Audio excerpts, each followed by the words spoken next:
Welcome to the regular meeting of the El Centro City Council for Tuesday, January 18th. First, we'll have roll call. Mayor Silva. Present. Mayor Pro Tem Sanders. Here. Councilmember Edney. Present. Councilmember Walker. Here. Councilmember Solomon. Here. Thank you very much.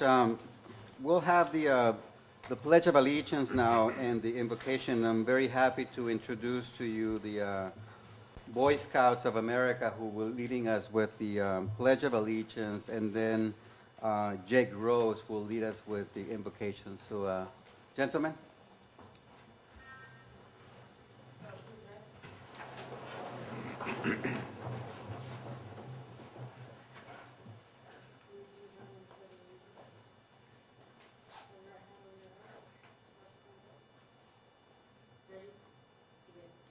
I pledge allegiance to the flag of the United States of America and to the republic for which it stands, one nation, under God, indivisible, with liberty and justice for all. Ladies and gentlemen, please place yourself in the manner of your religion. Lord, we are gathered here today to ask you to grant Martin Antonio Rodriguez the permission to go to his Veterans Memorial and honor the veterans and to make sure that they get their respect they deserve. We're also here to ask you to grant the city council members the knowledge and the wisdom to make the decisions that are best for the city of El Centro and its people. And Lord, please bless the victims and family members of the people of the Tucson shooting, and thank you for helping every other victims on the way to a certain time. And please keep watch over all of your children now and forever. Thank you. Thank you very much.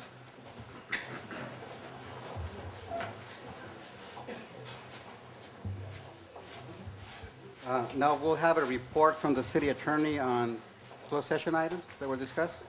Yes, Mr. Mayor, members of the council, the board did hear the anticipated litigation item, and there's no action to report. The board did hear a report regarding the property acquisition at 1196 West Main Street. Direction to staff was given, and the item will come back in public session at another time. The board also did meet with regard to labor negotiations with the contract department heads, and no action to report, and direction was given to staff with regard to those contracts. There was a pending litigation item added to the closed session regarding the claim of Gutierrez, who's deceased, and that was motioned by Edney, second by Sanders, and it passed on a 5-0 vote, and information regarding that claim was provided to the council. No action to report. That concludes my report. Thank you, Mr. Hernandez.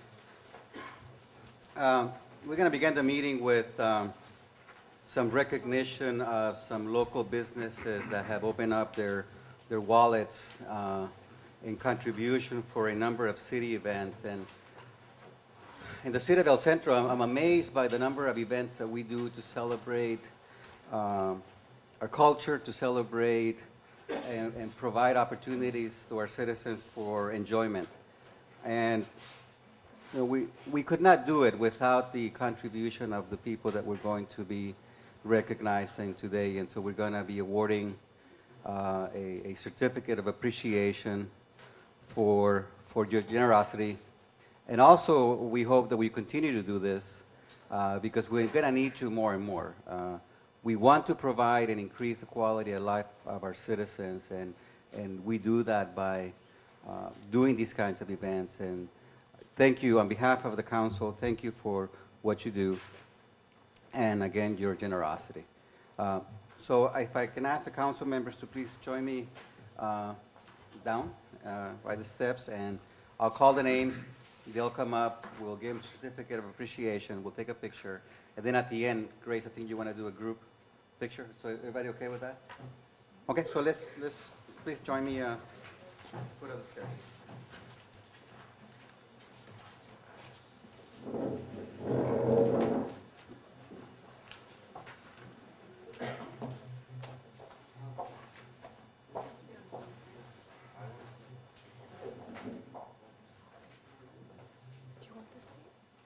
Someone that is not able to join us today. weren't good? Oh, you good there? Okay. Contribution of $25,000 for city events is AT&T Yellow Pages. Get $25,000 big contribution. We want to recognize the Imperial Valley Press and Sarah Douglas. Is Sarah here? Here. Also for your contribution of $5,000 for city events. So thank you, Sarah.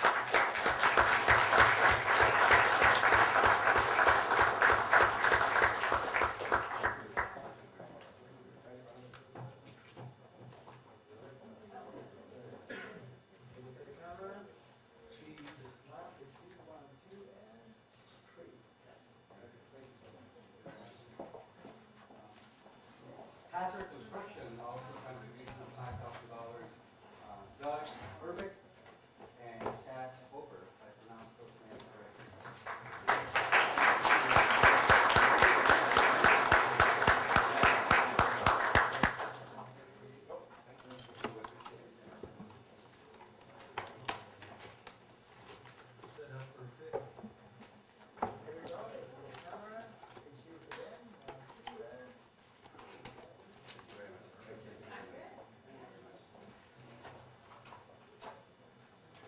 Home Depot, $5,000.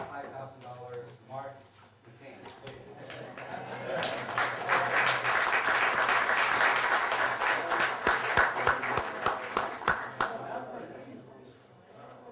I will make you one, I promise.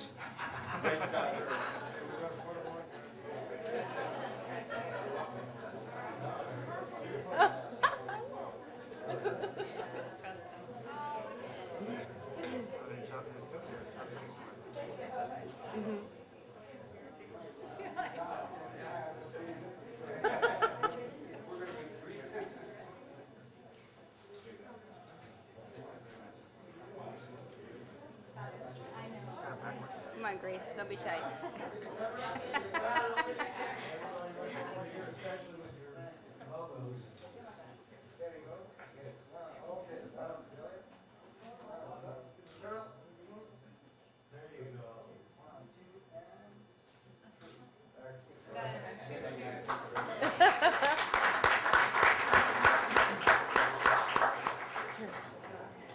Sunbelt Rentals, David Gomez.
Friday every day?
That'd be easier.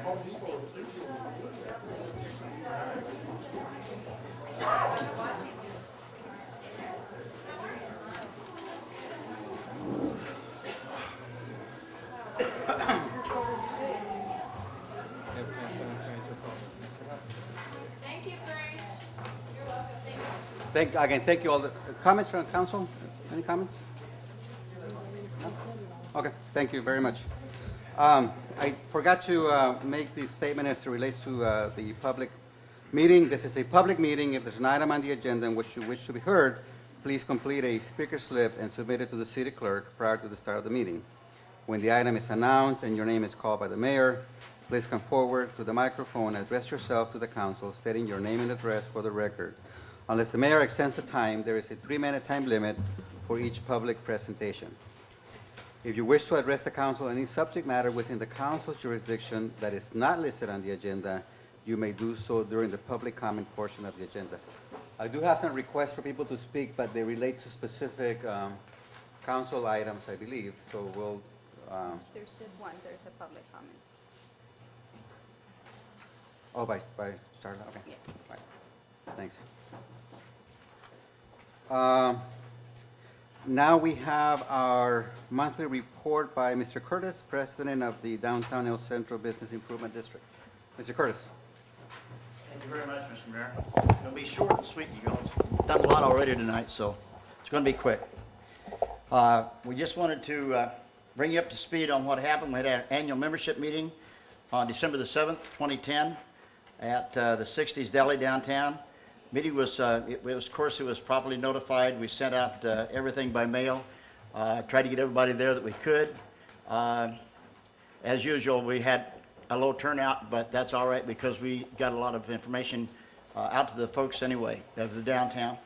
The next farmers market is scheduled for January 21st this year, of course. Fees for space to showcase goods and services for all 180 businesses downtown, independent contractors. All that's been waived for all the people downtown. If they want to put a booth out there, they do it for free, of course. And so, not so with the folks who come in from outside the city.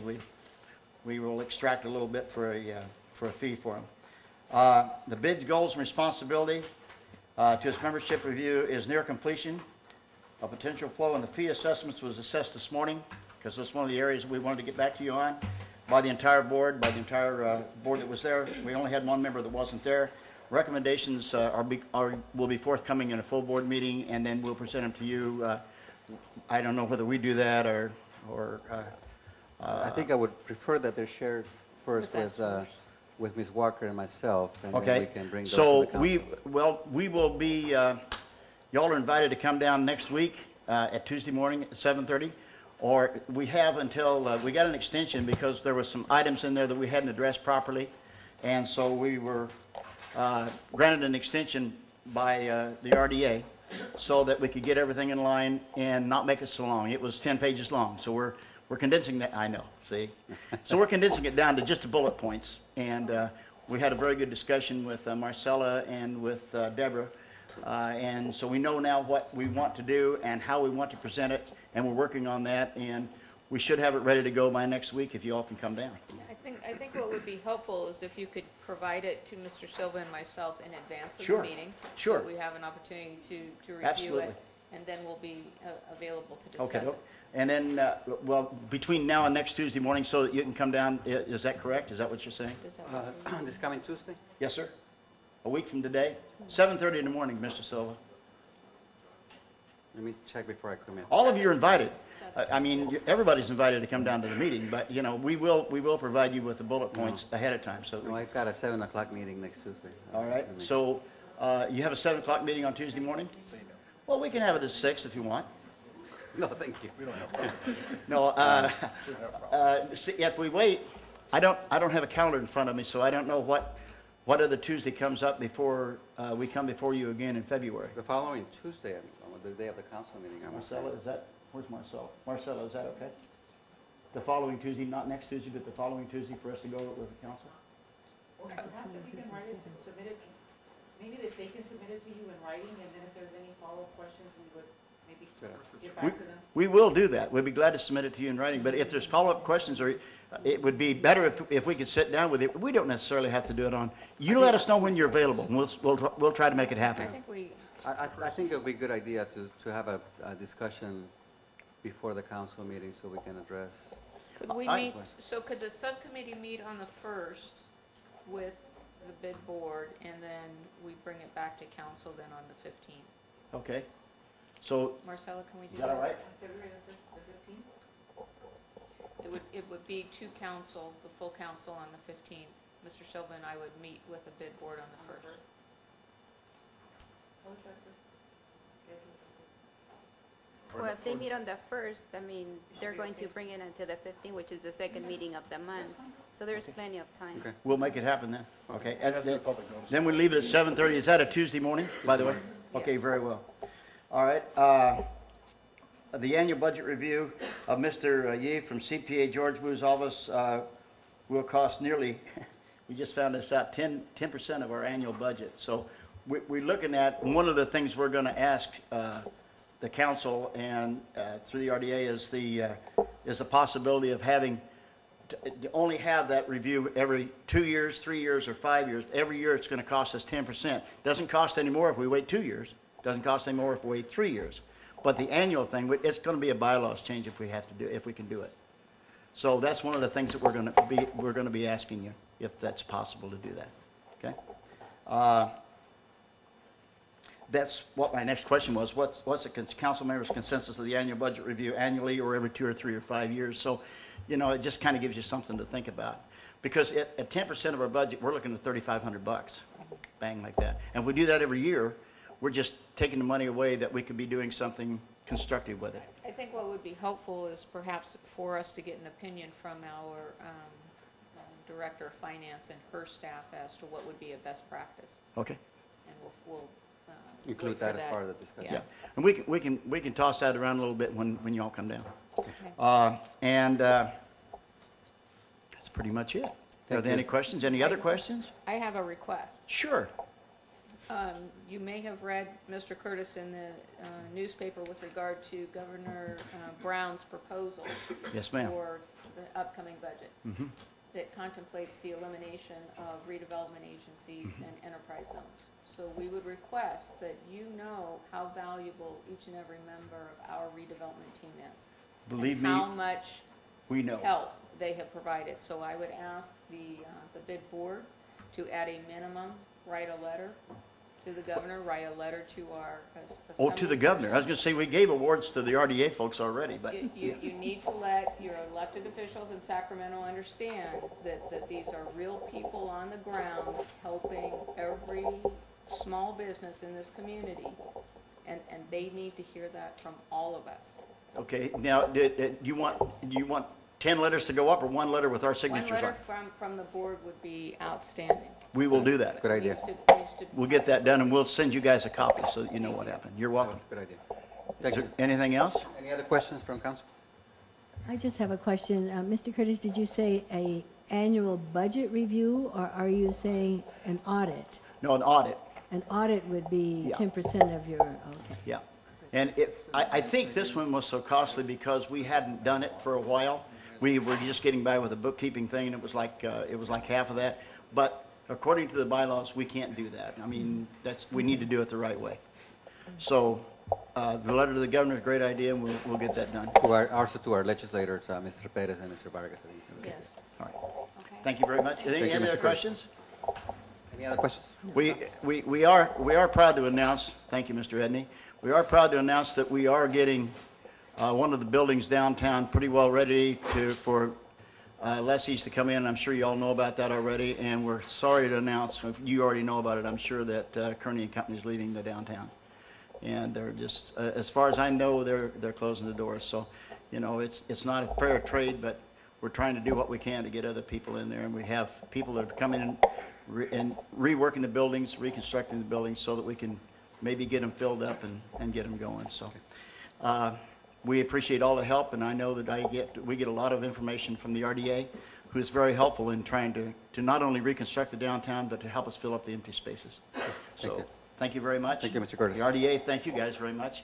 And we'll be in contact with you. We'll get the bullet points back to you, and then we'll go from there.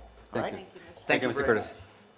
I'm going to ask for the indulgence of the council, and rather than making Charla wait until public comments towards the end of the meeting, Charla, you want to come now and do your comments? Thank you. I will be brief, and I do apologize for my very casual attire. My other job, this weekend we had our 14th annual Dunes cleanup, and today I've been cleaning up from the cleanup. So that is the way that works. Just as a quick aside, we did have over 3,000 people out at the Dunes this Saturday, cleaned up lots and lots of trash, working to keep those things clean and open, and the money coming into the valley for recreation. So, Imperial County Film Commission, I just want to give you a brief update on where we've been. Mr. Solomon has been a constant and good attendee at our board meetings, and things have been going really well. Since July 1st of this fiscal year, we have had 21 projects in Imperial County, and they are representing over $225,000 in estimated economic impact. Just last week, El Centro did have a commercial that was shot in the city limits at El Centro Regional Medical Center, and it was for an organ transplant bypass machine. And it was in conjunction with El Centro Regional Reach and Gold Cross. So that was a great project for the city. We do have 4 projects coming up in the next 2 weeks, so it's a busy one for the Film Commission right now. And we are having our first ever for the county film festival and artist showcase on April 9th. And we have flyers that are going out, and I'd be happy to leave some for you all if you'd like to look at it. We are taking entries right now for 6 different categories in film and 10 different categories in the art festival portion. And deadline for those submissions is March 9th, so that's why we're trying to get the word out and let everybody know. And all the information and applications are available on our website. And really, that was the major things I wanted to tell you. And if you have any questions, I'm happy to answer them for Questions from council? No, but I have a similar request, since the Yeah. Film Commission has also benefited, Absolutely. I will be somewhere doing that. between $5,000 and $15,000 a year you. Yes, from the RDA. Please send a letter. I will get that going on Monday at my board meeting. Thank you. Thank you. Thank you, Charlie. We have a request from staff to add an item to the agenda. The item is before you. and it relates to the special meeting that we had on Saturday and having to add the action items 2 and 3 specific to the cooperative agreement and the authorization of the city manager to sign the documents. Is there a motion from the council to add this item? Second. Mr. Mayor, there is a resolution to approve the cooperation agreement and authorize the city manager to execute it. This So is just to add the item, right? yes, to add the item, but you would be acting on the resolution. Okay, and the resolution, okay. Well, we had to do item number 1 also? There's 3 action items. No, only there was 2. a separate resolution that was in the packet for the action that you took on Saturday, and then there's a separate resolution to approve the agreement. Okay, right. So a motion by Walker, second by Solomon to add the item. Please ballot. Motion carried, 5-0. Okay, and we'll take that out after the consent agenda. We have items 3 through 13 on our consent agenda. Is there any request from council to pull any of those items? Take a quick peek. I presented some corrections to the minutes, so I will bring them back the next meeting. Item 4 should be pulled for now. We'll act upon that at the next meeting.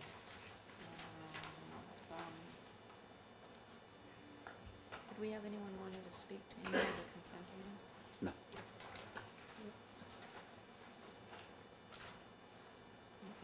I'd move to approve items 3, 5 through 13.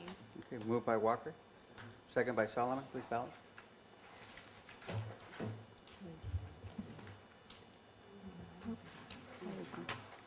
Motion carried, 5-0.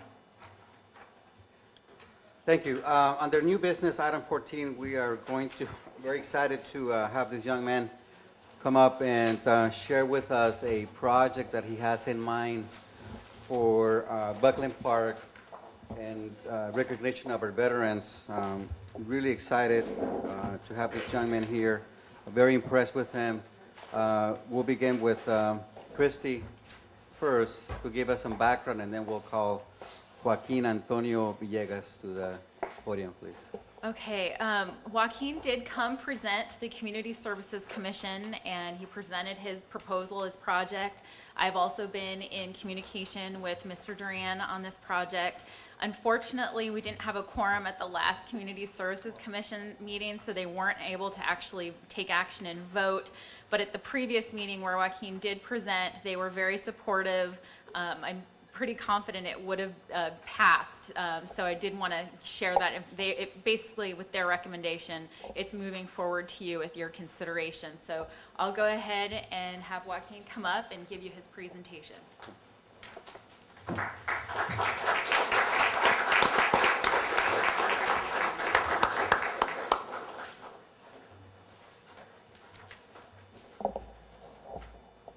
Thank you. As I mentioned, my name is Joaquin Antonio Villegas Molina. I'm a freshman in Centro Union High School. I play the saxophone in the Great Spartan Band and the pianist in the Central Jazz Band. My project, what I'm presenting right now, is my Eagle Scout Leadership Service Project. What that is that's the last requirement to go from Life Scout, which I am right now, to the highest rank you can achieve as a Boy Scout, which is the Eagle Scout. They say once you are an Eagle, you're an Eagle for life. So what I want to do is, before I reach my 18th birthday, which is the deadline for reaching the Eagle, is I want to reach the Eagle Scout and, as I said, be the Eagle for life. Okay. My project consists of the construction of a Veterans Memorial at Buckland Park, specifically along 8th Street between Yucca Drive and Tangerine Drive. Said memorial will be an eagle-shaped area covered with brick pavers and concrete sidewalks to integrate the memorial with jogging loop, as well as benches, 3-foot-high concrete or onyx pedestals with bronze military insignia of our armed forces, Army, Navy, Marines, Air Force, and Coast Guard. Although we will try to obtain grants and help from any agency willing to participate, this project has been planned to be entirely financed on donations from private companies, members of our community, and fundraising activities as well. I've chosen to work on this project after a careful consideration of many options and knowing about the high cost of its construction. as a symbol of appreciation to the men and women from the United States who made the ultimate sacrifice for the good of free people everywhere. Men and women who have reminded me that freedom is not free. All right. My proposed project site is along 8th Street between Yucca Drive and Tangerine Drive. Here's the satellite view from it. Right here is 8th Street, and along here's Aurora Drive. And here between Tangerine Drive and Yucca Drive is my proposed project site right here. Right here, from an aerial view, it is supposed to have the jogging loop right here, and integrating into my project. Right here we have the boardwalk, and right here we have the brick paving with the 6 statues representing each military insignia. Right here where the flag is, we will have the flag poles for each armed force, and that is where we want to have our project. And from an aerial view, it's going to look like an eagle, like that, with the brick paving. My proposed project site is right here along 8th Street. Here we have a visual. Right here is the jogging loop. So another view right here. We chose this site because the landscape is plain and it's pretty open, so we won't have to modify the landscape in any way whatsoever. And as we build our project, you will find that we will have no interference from trees or the jogging loop, which will remain unaffected from my project. My previous proposed project site was at Ross Avenue and at the 8th Street intersection. We found it appropriate due to the existing utilities that we found there. For example, here were some electrical boxes that we couldn't afford touching or modifying in any way. And here we already have the existing parking lot, which will also limit the amount of room I could use to build my project.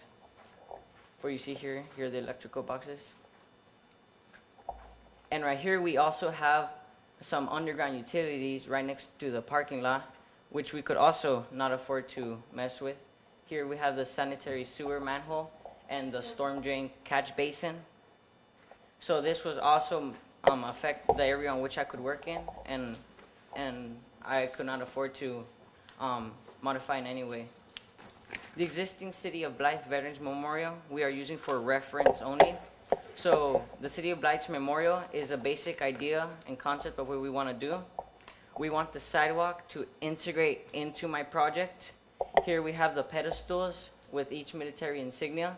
Here we have some benches that we could use to sit down. And right here is the sixth armed force, which is called the POW MIA, which is the Prisoners of War Missing in Action, as we see here as a close-up. To the men and women of the armed force past, present, and future, your community appreciates your service and sacrifice. So this is the last pedestal completing the 6 that we want to do. Here we will put benches, although they would be slightly different than this one itself. And here is a close-up of the 6 pedestals that we want to add. Behind it there is a fountain, which we decided not to add due to the amount of upkeep that we have to do on it. Here's a side view of the pedestals. There will be 6 of them. The bronze military insignia will hold the military insignia from each of the 5 armed forces, and the 6th one being the POW MIA. Each military insignia will be about 1 foot in diameter, and it will be about 3 feet in height. And under each one, they will have a light that will be that will illuminate the military insignias in the dark or at night when people choose to walk by. We were deciding to have them solar panels, but that would decide on how much money we have raised in the end. And up here, we have a stone bronze plaque recognition boulder, which the City of Blythe used to recognize the major contributors to the project, and we thought that was a good idea, so we might also decide to include that into my project. Here's the brick paving for the eagle-shaped area, as you saw in the picture previously. Here, this is the brick paving that we will add to show the eagle from an aerial view. Thank you. Any questions? Thank you, Joaquin, very much.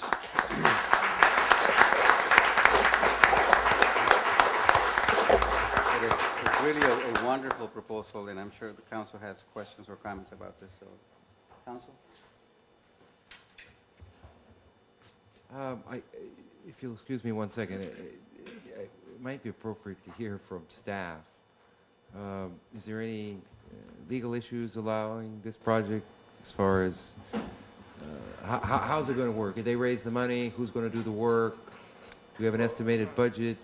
Well, I've not been a participant with regard to staff on those issues, but there are certainly liability issues during the course of construction, and then afterwards it would be the city's ultimate responsibility with regard to any potential liability for trip and falls and that sort of thing. And maintaining it, I suppose. Correct. Okay. Do you have something to add, Ms. Rachel? Basically, just that his troop is they're completely funding the project, and we will, of course, help with maintenance on a regular basis. Yes. And for the council, and this is an outcome of being a charter city, we don't have any of the other issues under general law that we would have had before with volunteer labor and the companies that may be coming out there to work on this. So we see this very good. We're really treating this, it's an Eagle Scout project, but we're treating it as a city project. So you may, for example, see the grub work may be done by our prison crews or our parks crews. So this is a city project that is being done, but they're doing the fundraising for all the materials and other work that's going to be done on site. So we may have a participation in that, but Ms. Reister's department is in charge of what happens out there and necessary reviews and inspections and so forth that are required. Okay. Do you have an estimated budget, sir? Yes. Our estimated budget is about $70,000. $70,000. Do you, what is your anticipation as far as timeline? I know you said you have to do it before you're 18. I assume that's in 3 years? Yes, sir. 3 years. So the construction period is how long? Well, at first we decided to do it before May 30th, but as we started expanding, we found that this would not be, we will not finish it in that time, so we are planning to do it before the new year starts, which is 2012. Plan to start or plan to complete? Planning to complete. Before the end of this year? Before the end of this year. Okay. Well, I've sat up for this, I think, beginning of my 8th year in the council, and I'm not sure I've ever seen a more impressive presentation to this council. I applaud you for your thoughts and your efforts. I really do think it's a great way.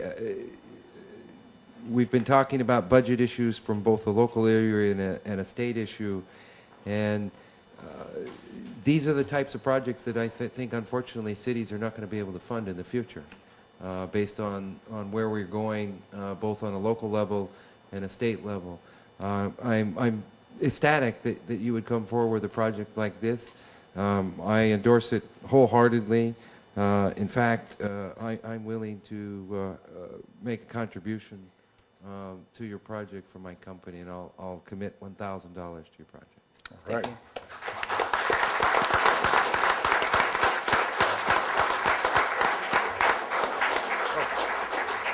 I happen to be involved with a bank. I'll go and get another 1,000 from them. How's that?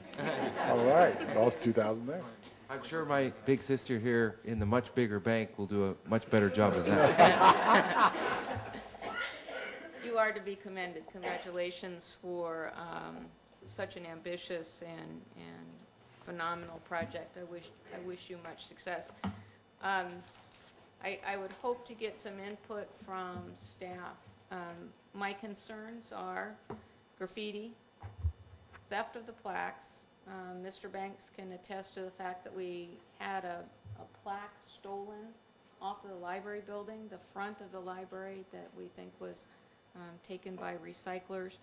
And this looks like an area that skateboarders could be of some concern. Have we built in some precautions and things that we can do to anticipate bad behaviors by others? I can give you Lighting is what I've important. called around on this kind of a project, and like Blight that you saw, for whatever reason, they're leaving it alone. Skateboarders leave it alone. Clexco has not had a problem with theirs. Brawley has not had a problem with theirs. I guess it's one of those where if we built everything based upon bad acts, we wouldn't build anything. In this case, I think we're seeing, at least in other communities, people are respecting the property. And I have to believe that our citizens are as good. And that's, quite frankly, it's a leap of faith. Okay. Thank you. Thank you. Thank you. Mr. Solomon? Yes.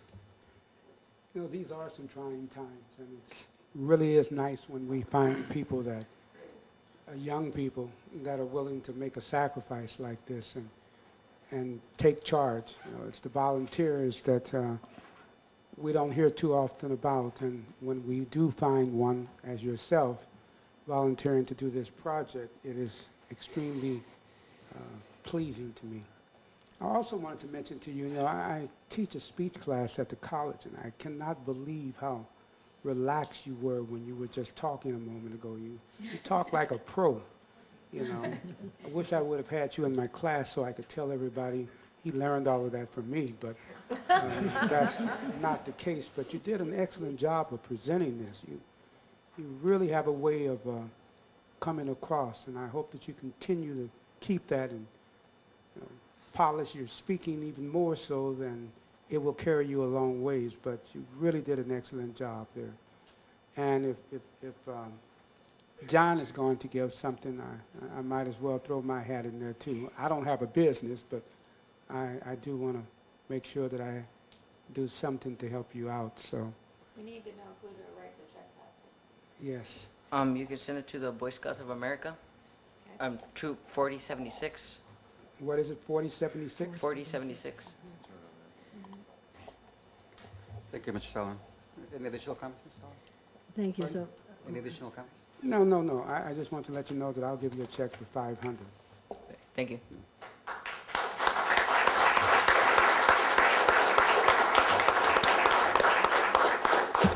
Ms. Sanders?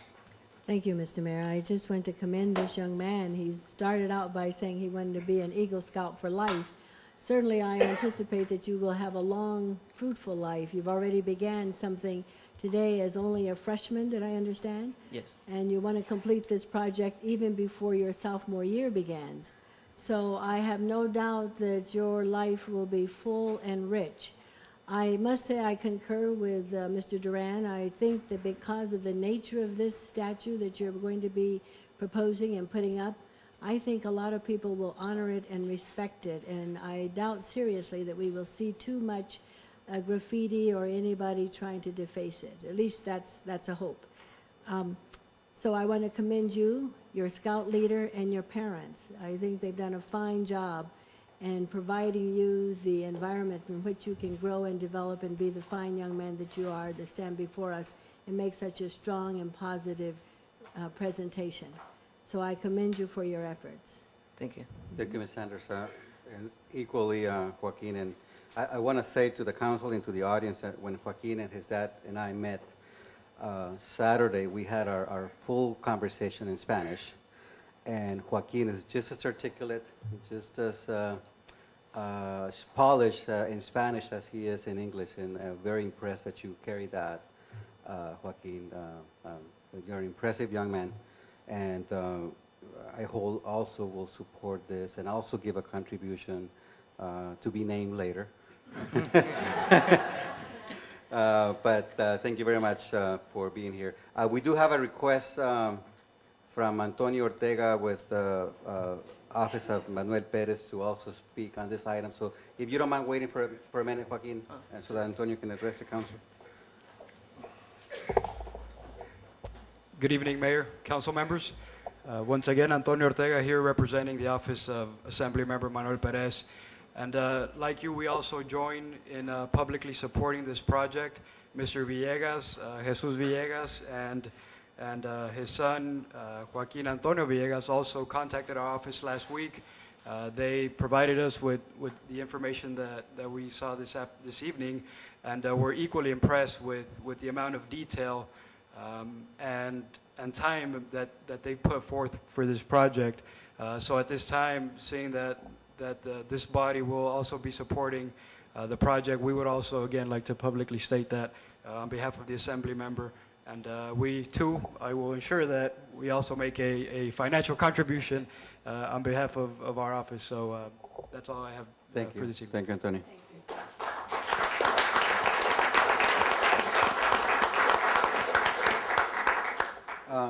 If there are no additional questions, comments, is this an action item? Let me look at the, It doesn't really say, but I'll make a motion that we accept the project as presented and authorize staff to work with the Mr. Villegas and the Eagle Scout troop, or Boy Scout Troop 4076 to make this a reality. okay, motion by Mr. Edney, is there a second? Second. Second by Mr. Solomon, please ballot.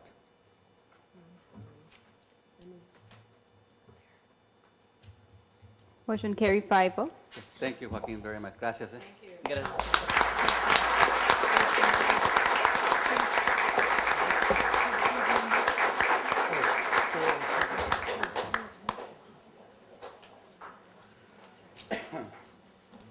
Okay, let's move on to item 15, discussion and necessary action related to the proposals received for the CDBG program year 2011-12. We'll have a presentation by Marcela Piedra.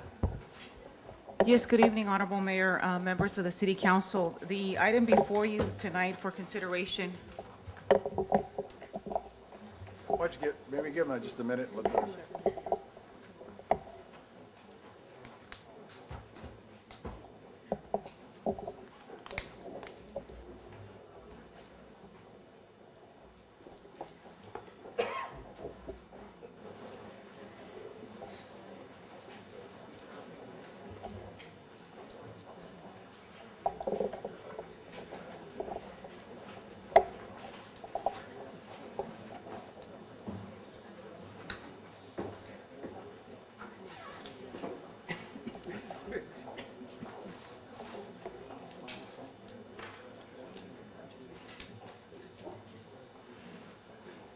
Ready, Marcela?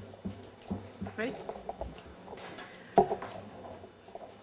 To continue the presentation, I provided a copy of the PowerPoint presentation that we prepared to give you the summary of the proposals that we received for funding consideration under the Community Development Block Grant Program. It's actually 4 slides. Of course, the full report and necessary documents are attached to your council summary report. Every year prior to us preparing our draft annual action plan, we provide you with this presentation in order to seek your direction as far as projects, programs that you wish to consider for funding. Based upon the anticipated funds we hope to receive under the CDBG program. Also, we have state program income that we generate from previous grants that we've been awarded and that we have provided loans for, which we get payoffs, and that's program income that we consider as part of this allocation process. We anticipate that for program year 2011-12, we anticipate having available to us $758,815. Of course, we don't get this final amount until later in the year. However, we do start planning, as we do have a deadline to submit this annual action plan to HUD of May the 15th. In summary, the projects proposals that we received for funding consideration for the year 2011-12 are basically summarized in this slide. We have, under the public service category, we have received proposals from Woman Haven to continue the operation of their transitional shelter. They're requesting $20,000. Catholic Charities House of Hope, they provide shelter for women and children, $20,000. Catholic Charities, again, for their senior nutrition program to provide meals to the seniors.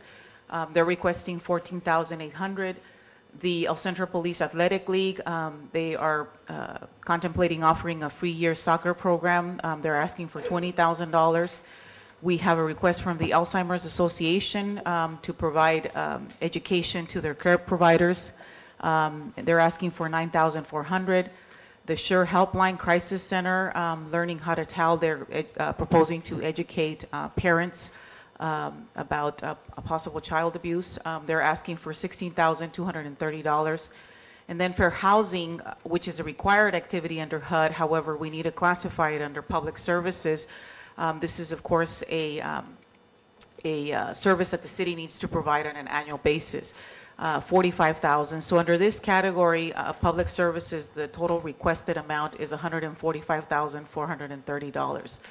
Under the public facilities infrastructure, we have a request from Parks and Recreation to fund, hopefully complete the indoor sports complex, which is a project that we're currently working on. Their request came in at $436,030. Under the housing activities, programs that we are requesting funding consideration for are the lead-based paint abatement of $5,000, housing rehab $200,000, asbestos removal $10,000, and for off-site improvements, which would include sidewalk repairs for those projects that are participating under the housing rehab program, $10,000. So under this category, we're looking at $225,000. We also had a request from the Building and Safety Department for code enforcement of $50,000. However, this project, this proposal was deemed ineligible as we do have restrictions from HUD to do code enforcement, but nonetheless, we did receive this request. We also are received a request or are considering providing interim assistance to the El Centro Public Library for the temporary relocation of that facility, considering setting aside $100,000 for this temporary relocation. And of course, under grant administration for planning and administration, $151,763. Below, you see the actual breakdown of the funds that we have available and also the caps that we work with within the program. The two caps that we have to be concerned about when we're allocating these funds is, of course, the grant administration, which we cannot exceed 20% of the funds available. In this case, we have a cap of $134,163. Under public services, $100,622. And for other eligible projects, which would basically cover the interim assistance, the public facility, housing activities, we have available to us $436,030. So under the CDBG allocation, this would come directly from HUD. We anticipate $670,815. Again, this number is an estimate that we currently have from HUD. However, it could be less. We don't have the feeling that it could be more, but at least if we can stay stable, which is what we saw from the previous year, this is what we anticipate having available to us. Under the program income funds, we anticipate having $88,000. The breakdown, again, we are working with these caps, is we cannot exceed $17,600 for grant administration, public services, $13,200, and for other eligible projects, $57,200. So this brings us to the $758,815. Some of the activities that we are suggesting that you consider for funding are under the housing activities, housing rehab $100,000, which would allow us to complete at least 2 projects. The reason for this request is we currently don't have any grants available to do housing rehab. Asbestos testing abatement, this is consistent with our housing rehab program, recommending setting aside $10,000 for these purposes. Same thing with lead base, $5,000. So we're making a recommendation to consider setting aside $115,000 for housing activities. Under public services, again, this is a required activity under HUD, $45,000 for the fair housing. However, keep in mind that we do have the maximum of $113,822 that we cannot exceed under this category. For the public facilities infrastructure, consider setting aside $347,052 towards the indoor sports complex completion, and of course the interim assistance to the library for $100,000 to assist us in the relocation of the library. And for grant administration, we're going up to the maximum, and the reason being, historically, we have not used 100% of our grant administration dollars. However, given the current situation with the state and obviously the destiny of the redevelopment agency, in this particular case, we're recommending that we increase and we set aside the full amount available to us for grant administration purposes. So that's why you see the $151,763. So this would cover the full amount of the grant. Again, we're providing you this summary. This is our suggested activities. What we do hope for is that we have the $45,000 for the fair housing and of course, the grant administration. And I would be happy to answer any questions. Thank you, Marcela. Before we ask questions from the council, I want to call two people that have asked to speak related to this item. Martha Ranson with Catholic Charities, and then after that, Dr. Mosier with Catholic Charities as well. Good evening, Mayor Silva and council members. Thank you so much for hearing us. I'm Martha Ranson with Catholic Charities. I'm the Director of Homeless Women's Services for the diocese, and I oversee the House of Hope here in El Centro. We have really appreciated the $20,000 grants that you've allotted to us in the last few years. The money is key to helping us assist 100 families a year. Last year we did serve 65 children and 35 women of the 100 families that we served. And the funds do help underwrite the cost of a case manager to help those families move on, as well as just some infrastructure problems, not problems, but paying for the insurance for the building and other kind of basic costs that help us keep the program running. So we hope you'll consider continuing to help our most marginalized members of our community. Homeless women and children really have a tough time in our community. So we encourage you to consider funding us at some level yet again, because I do think we provide a great service for the city of El Centro. Thank you. Dr. Mosier?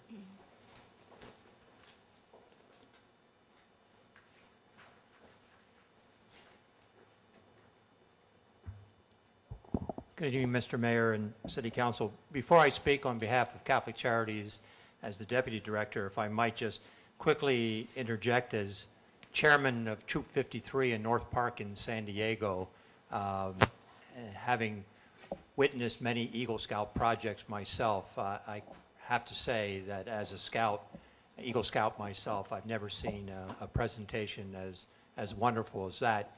And at this time last year, my son became an Eagle Scout working with the city of Imperial in San Diego, doing a zero-scape landscaping in cooperation with the city council there. So I feel blessed by having Imperial County and Imperial Beach both helping out the scouts, and I applaud you for that.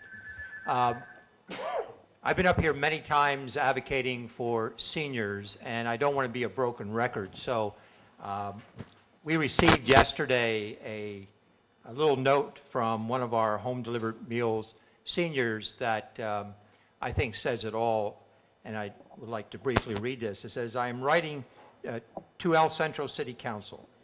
I am writing to commend the seniors nutrition program. I have participated for a number of years, first at the meal site and now the home-delivered meals, which are good. Any help you could give the program would be appreciated. By the way, you are also doing a good job. As I write this on Martin Luther King Jr. Day, I am sure he would have supported the program. Sincerely, Richard Mallet. So the seniors certainly appreciate the support that you have provided. And I would just also add that as someone trying to always respond to the challenges and the requirements of scarce public dollars, we noted this year in the application process for agencies that were currently funded the challenge to do more. And we looked at that, and what we have decided, in addition to seniors over the age of 60 who are homebound, we would offer to provide home-delivered meals to disabled adults, severely disabled adults.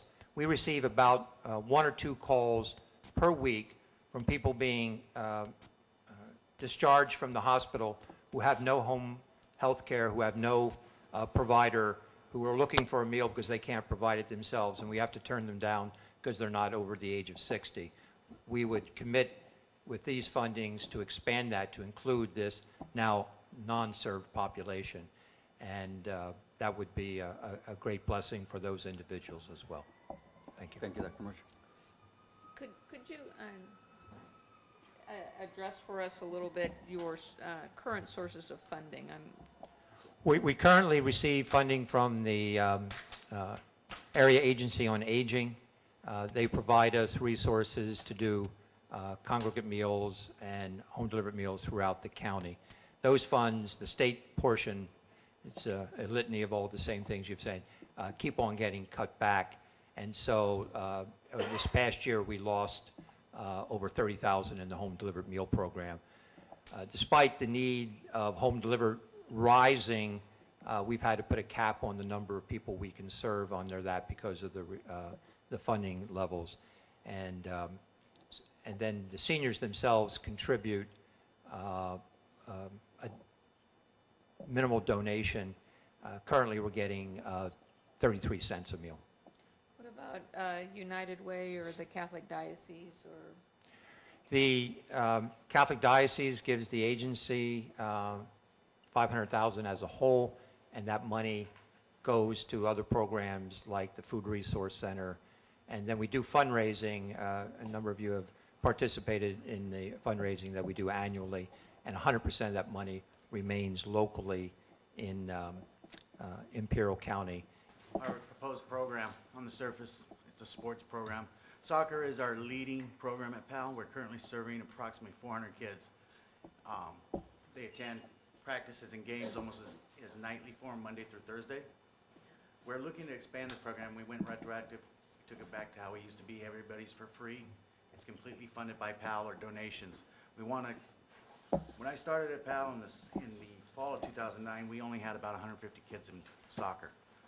That spring of 2010, we went to free and grew to 300.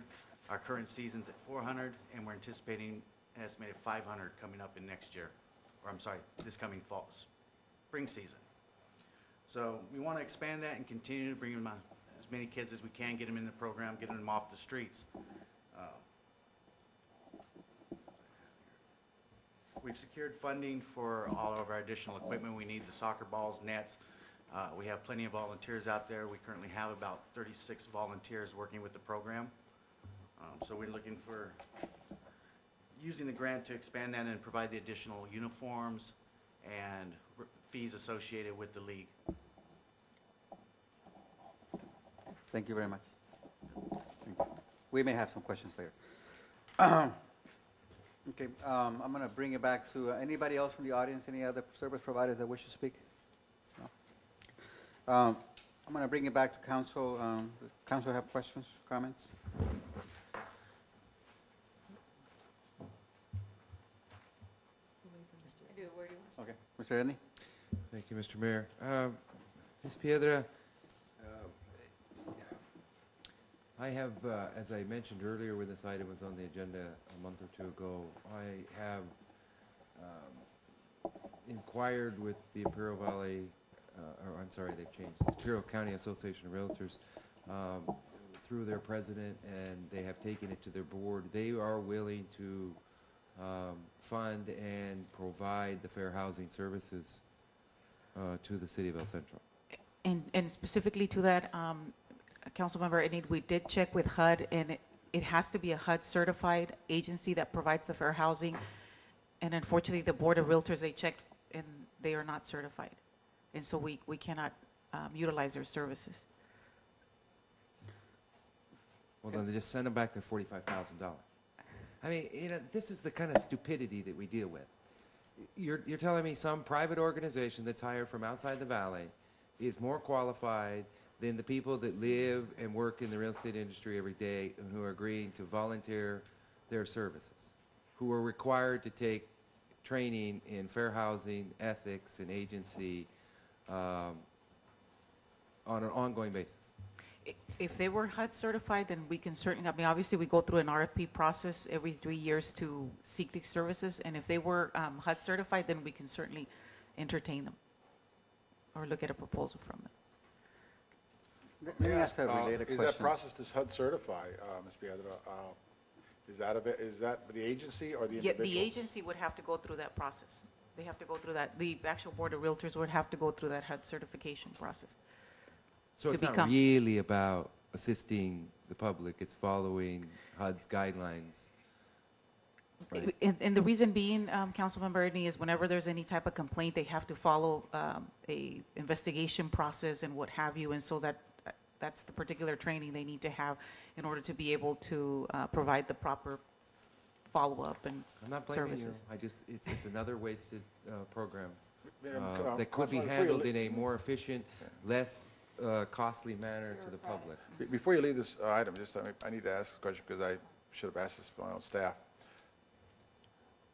When is the contract for fair housing for this fiscal year? When is that? It's going to end on 2012. This is actually our last year with them, so we're going to be going out and doing an RFP to seek fair housing services again. Following up, I think, was what your question is. Could you find out the details of how to get certified? Yes, And maybe yes. I could suggest to the organization that if it's a We can do that. process that they could do. You know, they were willing to provide it with minimal assistance only for holding the fair. In which, and the funny thing is, And they can work with us with that the particular board issue. has They can work with us.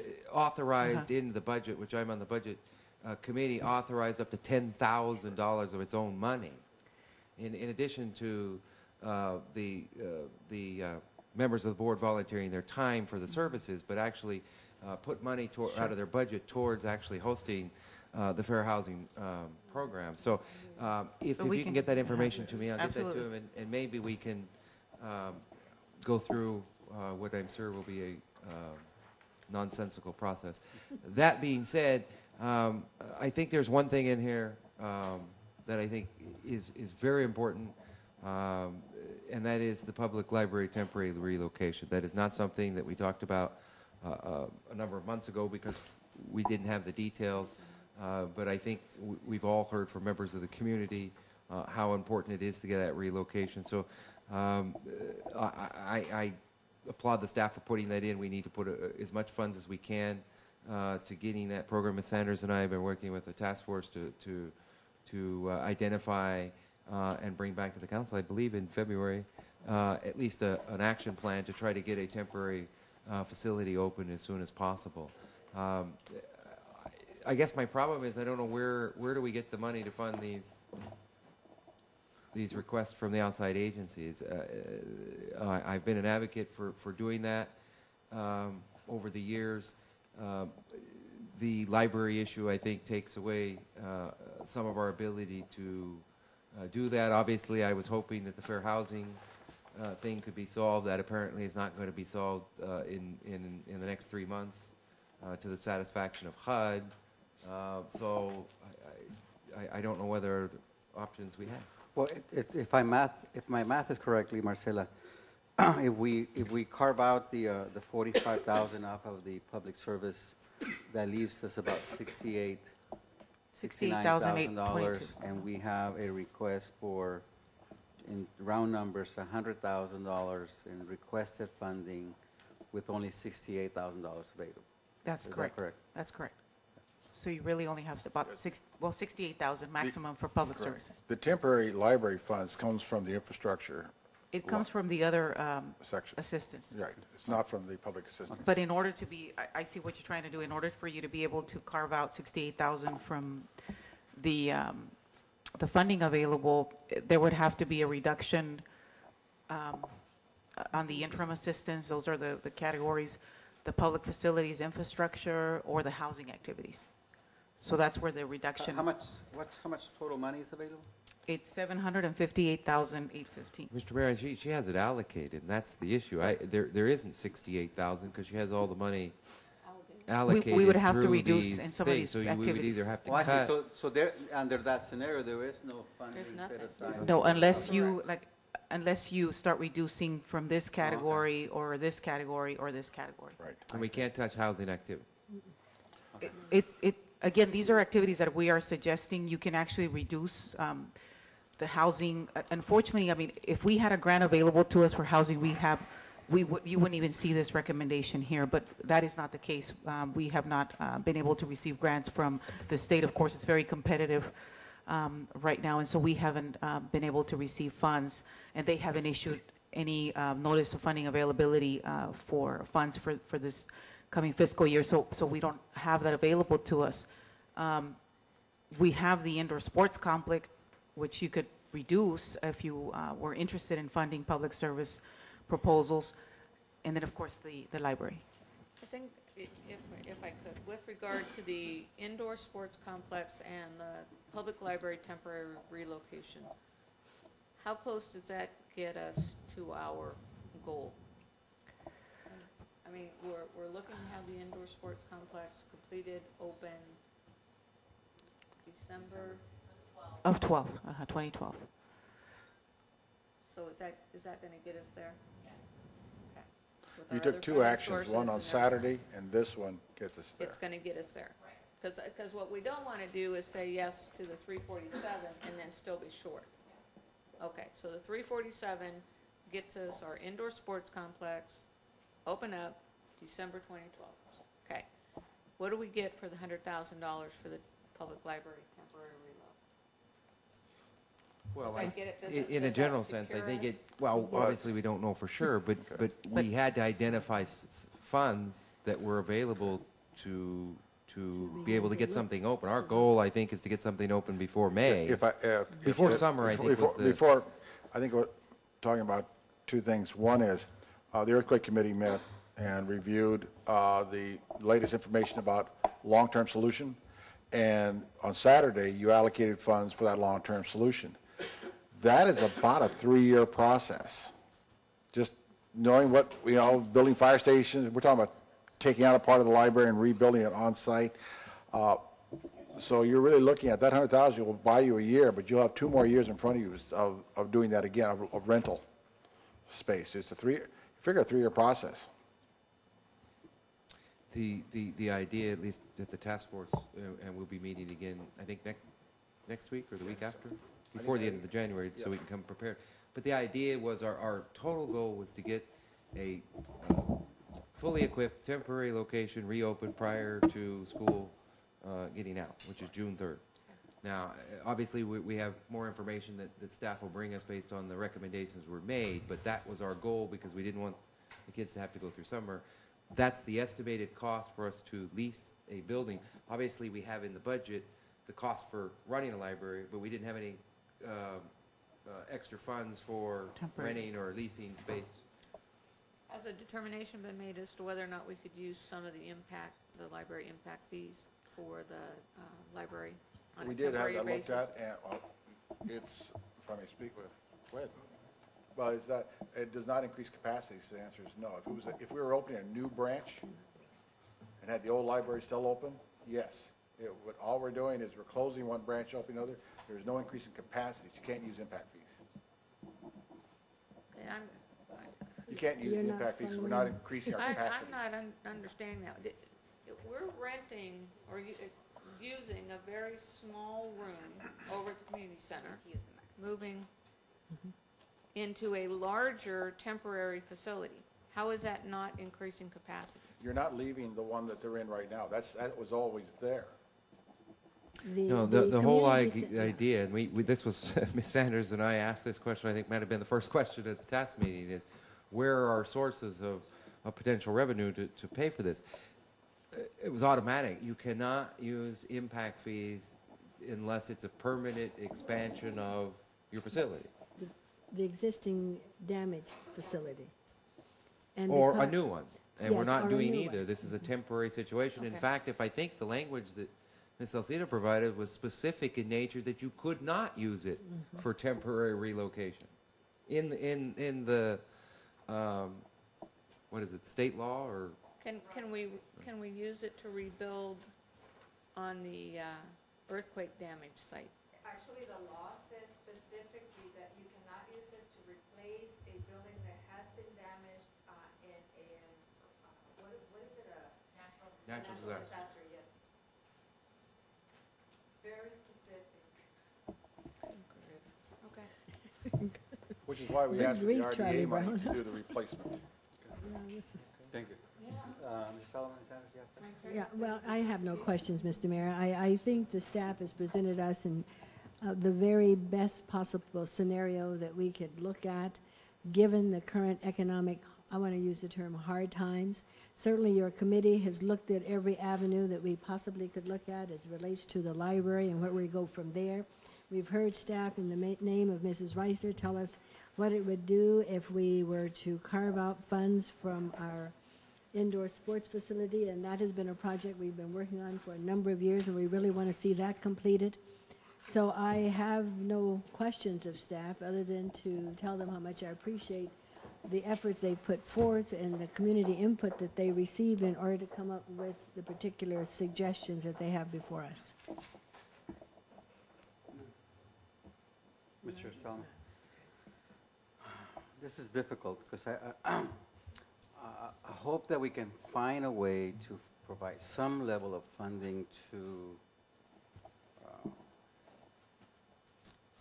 senior nutrition program. I think that's critical, given the times that we have, the need that we have, and I don't know what these seniors will do without any funding. I'm not sure that we can go to the 20,000, and I don't know where to cut. But I think that if there's a way to provide some level of funding, I'd like to ask the council for some suggestions.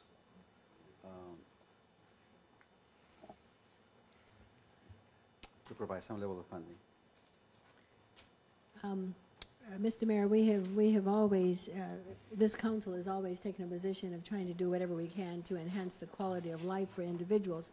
And I know the difficulty we face as it relates to a portion of our population having to go without, especially without food. I thought Councilmember Walker asked the appropriate question when she asked Mr. Mosier whether or not there was other funding streams that might backfill some of the funds as it relates to their nutrition program. Specifically, he identified two categories. One was Area Agency on Aging and perhaps some funding out of the diocese. Now, I'm not sure if that is going to be sufficient or if there is still the need for this $20,000 level, and only Mr. Mosier can assist us in that. Yes, please. If you don't get any funding at all from this, what would that mean? What's the impact? Well, we would have to reduce services and home delivery. If I might, Ms. Sanders, we're using the CDBG to backfill shortfalls in the Area Agency on Aging. Oh, There's no There's not funding. the reverse, okay. That's right, and the diocese funds are fixed and they're already spoken for, so we can't use those when there's federal grants, because then it would be private donations supporting a federal program. In talking, may I, Martha? In talking to my colleague Martha, actually the amount that we're asking for senior nutrition is $14,800, not Yes, $20,000. correct. Okay. Catholic Charities is willing to take less on the House of Hope in order to help you close the gap. Okay. And so, and if I might, Marisol, I think you can only have 68,822, period, because if you add the 45,000, Right. you're limited to Yeah, 15%. that's So, right. But the way I understand it, in order for us to add anything, we have to subtract it from somewhere else. you would have to subtract it from the request for social services. Yeah, but No, from We- the. right now, from the public budget. service. Can't go over 150,000. But if you have 45,000 for fair housing, Yeah. 68,000. I mean, let's, Mr. Mayor? yeah. Mr. Mayor? Okay. No, from your Okay, public service. Mr. Mr. Mosier, Mosier. Mr. Yeah. Mosier, Mr. Mayor? don't leave the podium, don't leave the podium. I think Mr. the Edney? mayor may have another No, question. I would like to propose something for the mayor and the council to consider. These programs in this economy are so impacted by the direct benefit to our community. I think I've told this council I worked with the senior nutrition program for a number of years.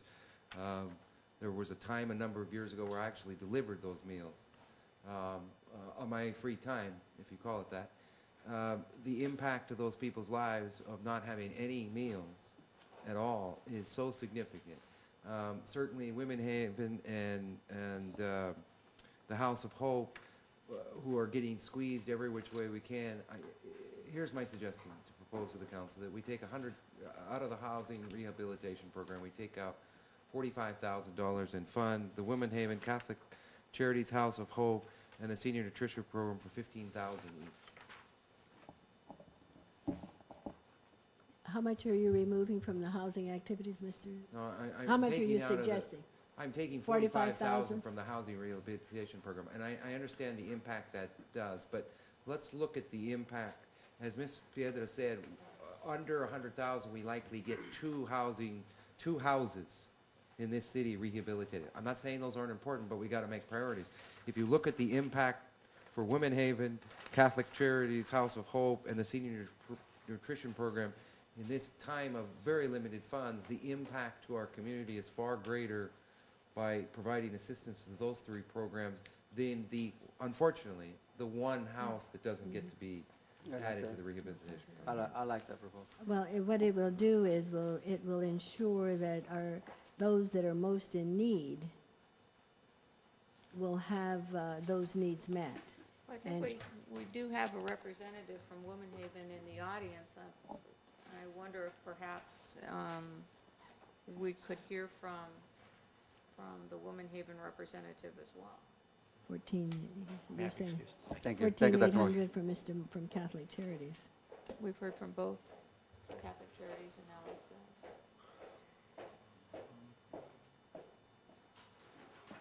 Good evening, everybody.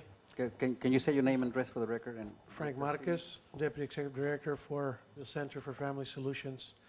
And I want to thank you for the great job in sorting through all this difficult, itemized spreadsheet here. It's difficult times for all of us. And yes, we serve the population here in the city of El Centro, trying to help the most unfortunate people that struggle with housing issues, domestic abuse, working with families, directing them to other social services that they may need to be able to, make a difference in their life at this moment of crisis in this community of El Centro and the Valley as a whole. But in this particular case, this funds, serving the population here. We have 14 transitional houses here in El Centro alone, and we have a shelter down, confidential location. But yes, these monies have always been very helpful in bridging the gap for us as well. We have had struggles in the past with the budget, and we're just hanging there, trying to survive and trying to make ends meet as we move forward. And I think everybody's in the same boat for the most part. So your consideration and giving us a hand, the other social services here, I think we're here working with the city council, the city, trying to keep this afloat to survive. Hopefully things turn around in the next couple of years. Mr. Marquez, what could you tell us about your client numbers and also your funding? Our funding, of course, in the last year, we had reduction of funding. We had reduction of staff. We even had reduction of our space in which we serve our populations to kind of make ends meet. Right now, our future is a little uncertain. We have read some of the budgets that are being targeted now by the state of California. So really, we don't know where we're going to be in the next 12 months, but we're hopeful that a fair resolution comes out of that, so we can continue at least to serve the most needy and be able to provide some service to them. We have seen an increase in services in housing prevention and rapid rehousing, people that are merging to live with other family members, the increase of violence also because of tension that builds up trying to readjust to these lifestyles, living with other family members that they're not used to and whatnot. But we're here serving. We look at least, as far as domestic violence, we see about 900 clients that went through last year with restraining orders. That's not counting others that didn't go through the whole program, plus ended up going to other social services of need. So. Thank you, Mr. Marquez. Thank you. Thank you. I have one question for Ms. Piedra. Part of the funding is tied to certain milestones in terms of documentation by these agencies. Has the documentation in the past been satisfactory to the agency? Yes, it has. And we do communicate. I mean, obviously, we get monthly performance reports when we get the request for reimbursement from the, what we call subrecipients, which are the nonprofits that are receiving funding. So we haven't had any performance issues. They've complied with all the requirements of the program. Thank you. If I just, I personally like Mr. Edney's recommendation. I would make that a motion, Mr. Mayor. if I may suggest something just for clarification, on, as far as, if I understood correctly, it's 45,000 that you're allocating for the public service category and reducing housing. And if I may refer you to the backup on the council summary report, if I'm understanding correctly, maybe this is a recommendation for you to consider, which would get us within the $45,000 mark. Woman Haven is at 20,000. Is it the pleasure of council to fund them 100%? No, 15. Okay, and the reason why I say that is, if you look at the House of Hope, which is a question that we had with them, is 10,000 is being used for what we characterize as should have been maintenance repairs for the facility. So my recommendation to you was to consider funding Woman Haven at 20,000, 10,000 Catholic Charities, giving them 10,000 to serve their population or direct services to beneficiaries, and 14,800 to the Catholic Senior Nutrition, which would total up to 44,800.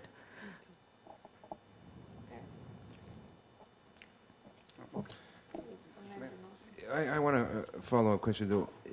So, are we allowed to put 10,000 for requested repair? Regular maintenance and repair, it's questionable, and that's the reason why we pointed that out. You're suggesting we could get a rejection from that? Exactly. In their budget, they included 10,000 for direct services to their clients and 10,000 for, again, what we look at as repair maintenance work. And so, you know, we question that cost.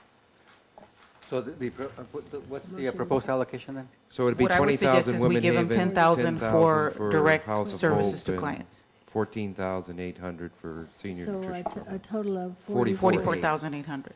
So we would take 44,800 out of the housing rehabilitation program if provided to public services through those three agencies. Okay, we have a motion by Mr. Edney, second by Ms. Walker. Please ballot. Thank you.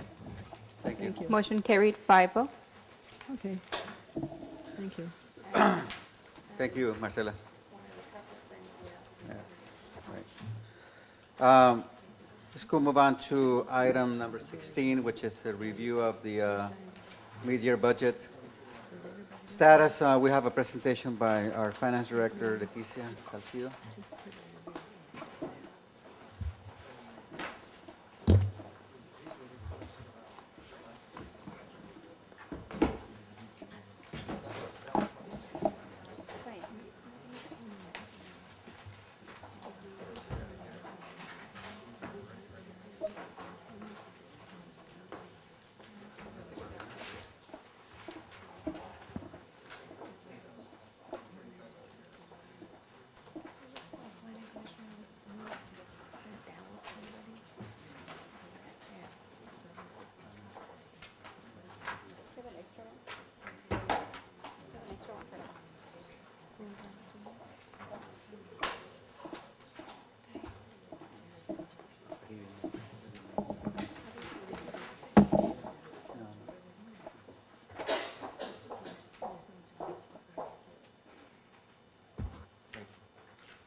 Good evening, Mayor and Council members. Welcome to the mid-year budget review. Today we'll be reviewing the results of operation for the first 6 months of this fiscal year 2011, with 50% of the year elapsed.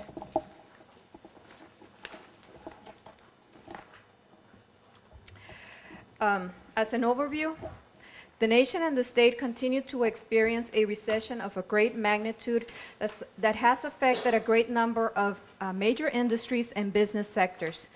This recession reached our local economy in fiscal year 2010 and affected all major revenue sources.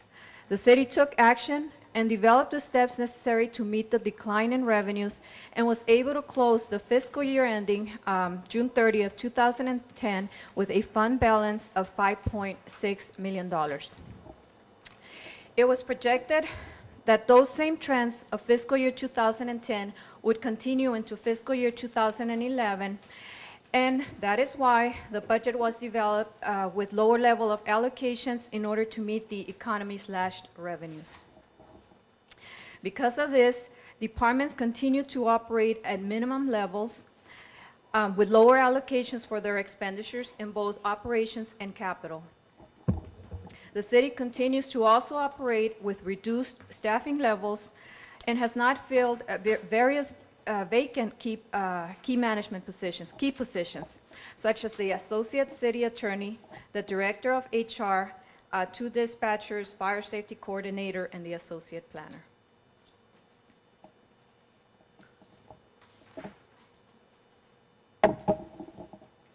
However, the biggest unknown, the greatest challenge, and the greatest concern continues to be the state's ability to raid local revenues.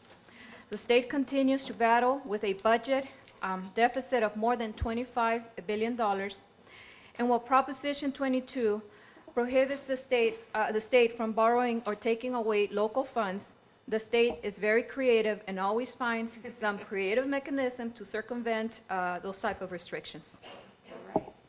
An example of this is a proposed budget for fiscal year 2012, the governor's proposed budget for 2012, which plans to disestablish the RDAs. This action is proposed as one of the tools to help the state balance their budget. However, this action, while beneficial to the state, if approved, will bring challenges of significant proportions to the city's budget. The state, however, has not approved this action, and there is still not enough information available.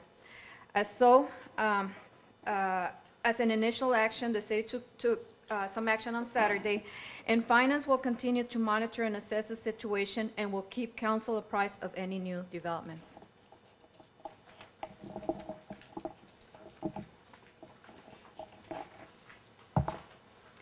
And now to the results of operations for the first 6 months. Total revenues for the first 6 months totaled $8.5 million, which is 38% of the total amount budgeted for the year. 38% is below the 50% mark, as some of the larger revenue sources come in during the second half of the year. For example, in January, we received the motor vehicle license fee in the amount of $1.9 million, as well as a triple flip in the amount of $1.1 million. Therefore, that is a good amount, a good percentage, actually. This percentage for the same period last fiscal year was 26%. So overall, we're doing better than last year. It is projected that the revenue will continue on track and the city will meet its budgeted projections.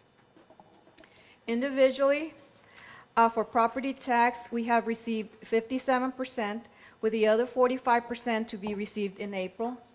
For the sales tax and triple flip at 41%, however, as I mentioned before, in January we received $1.1 million, so that should go up. The motor vehicle in lieu tax at 5%, as I mentioned before, we received $1.9 million the first half in January. For TOT at 42% is a good percentage, as this only represents the first 5 months of the year, with the December return not due until January, the end of January. For other taxes at 31%, that's mainly for franchise of the gas and cable, as well as business licenses. Gas is not, the gas franchise is not due to come in until April. And then for business license, it only reflects 5 months, as the December is not due until January. Again, the same situation. Building related fees at 101%, $336,000, is excellent. It has exceeded our projections for the year. However, that's mainly from one project. So it's not that. That's the power plant. That's just Yes. sad. That's the Yes. power plant. Yeah. But I mean, if we can hold you up a second. So I don't want that number being misread for the public. In calendar year 10, we issued no new home permits. The only reason we're at that 300,000 is because one permit was pulled by IID for the power plant. Otherwise, we would be at a very small number, 3-digit number over there. Yes. Very small. So I want to make sure that the public understands, that's why we're at 100%. And the rest of the year, Well, that's considered in baseball analogy, that's a grand slam. Yes. Okay. please continue, thank you. The next in line, service charges at 47%, grants and other agencies at 50%, fines and other revenues 41%. This one is low due to interest revenue. We're earning at late 0.4%, 0.4%. Yes, yes. Our other investments, it's really hard out there. Our other investments are not as bad, but very low in comparison to other years. Yes. Anyways, overall at 30%, we're on track. And as mentioned before, projected revenues will continue on track, and the city will meet budget projections based on the information we have as of today. Leticia, can you explain the triple flip? A triple flip is a sales tax in lieu. That's basically when the state was having problems way back 3-4 years ago. 95 Like years. 2 years ago. They took away a portion of our sales tax, and they said, okay, now out of property taxes, we're going to give you more to basically make up for the amount that they took away from the city. And the They reason call was it a, property tax would grow so fast, it would make up the difference. right. That So was the- basically, they took away our sales tax Okay, got it. and gave us, through another source, this But it was also same amount of money. timing, Right. because sales tax is paid much quicker to the state, so they had that revenue here. Property tax is paid, as Later. you can see, we're waiting for it. We just got it 6 months of the year. So the state get to build all that money, and then they have to make a payment for 6 months, and yet they got the sales tax revenue every month. So it was a way for them to get the flip.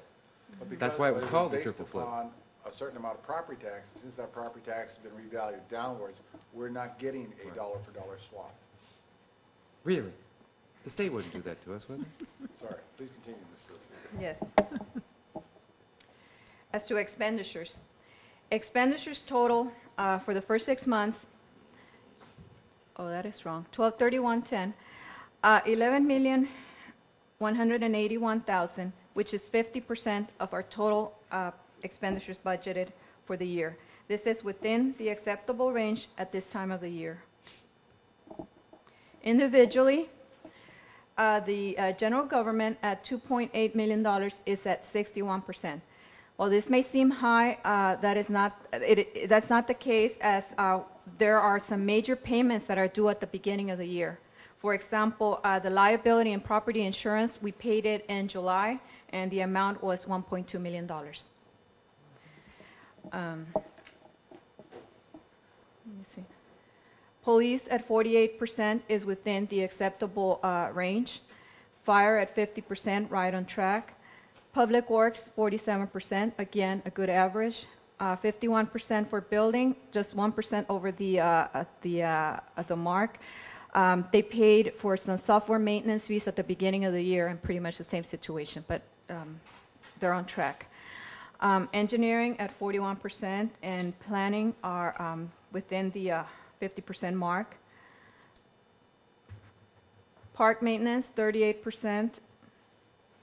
That might be that looks low. It might be some of the contracts are being paid at the end of the year. For recreation at 52%, that is above the 50% mark expected at this time of the year. But the cause of that is that due to some summer programs that begin at the beginning of the year, July and August. However, we understand that some of those programs will most likely continue on the last month of the year, And that is why we are monitoring their expenditures, the available resources, and provide the best possible service to the community. Transfers out, this is for special events not yet been used. Cost allocation of 50%. So overall, total expenditures within the 50% mark expected at this time of the year. Ms. Salcido, I would have expected the library to be significantly less under the even 41%. Are we continuing with new purchases of material? Is that primarily? We still continue to fund our salaries and benefits. Also, there has been some purchase of supplies, and in relocating from one building to another, there has been some expenditures in that area too. I wouldn't think that room's big enough for all of their staff.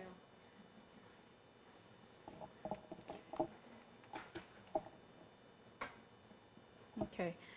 As to fund balance, as I mentioned before, fund balance, we started with $5.6 million in fund balance. The budget projects and estimates revenues and expenditures in the amount of $22.4 million. Should be a wash. So we should be able to end the year at $5.6 million. However, this amount will be reduced to $5.2 million here due to $392,000. That's a one-time expenditure and a budget adjustment to repair a city facility, the plunge. Yes, go ahead. I mean, yes, excuse me. Well, the plunge is, I Plunge. think it was the plunge. We should repair it now. Splash pad. Well, I don't know if we can get it repaired for that amount of money. Of course we should.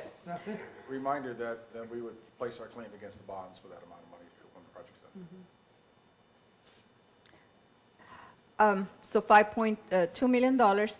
That the designations for that $5.2 million are the 10% reserve for economic unknowns in the amount of $2.2 million. The designation for accrued leave liability, $569,000, and the designation for vehicle and major equipment replacement, $2.4 million, a total of $5.2, with undesignated unreserved of 0.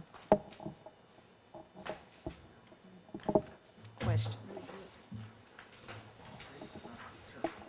Thank you, Leticia. Yes. Questions from council? I think we need to send Ms. Salcido to Sacramento.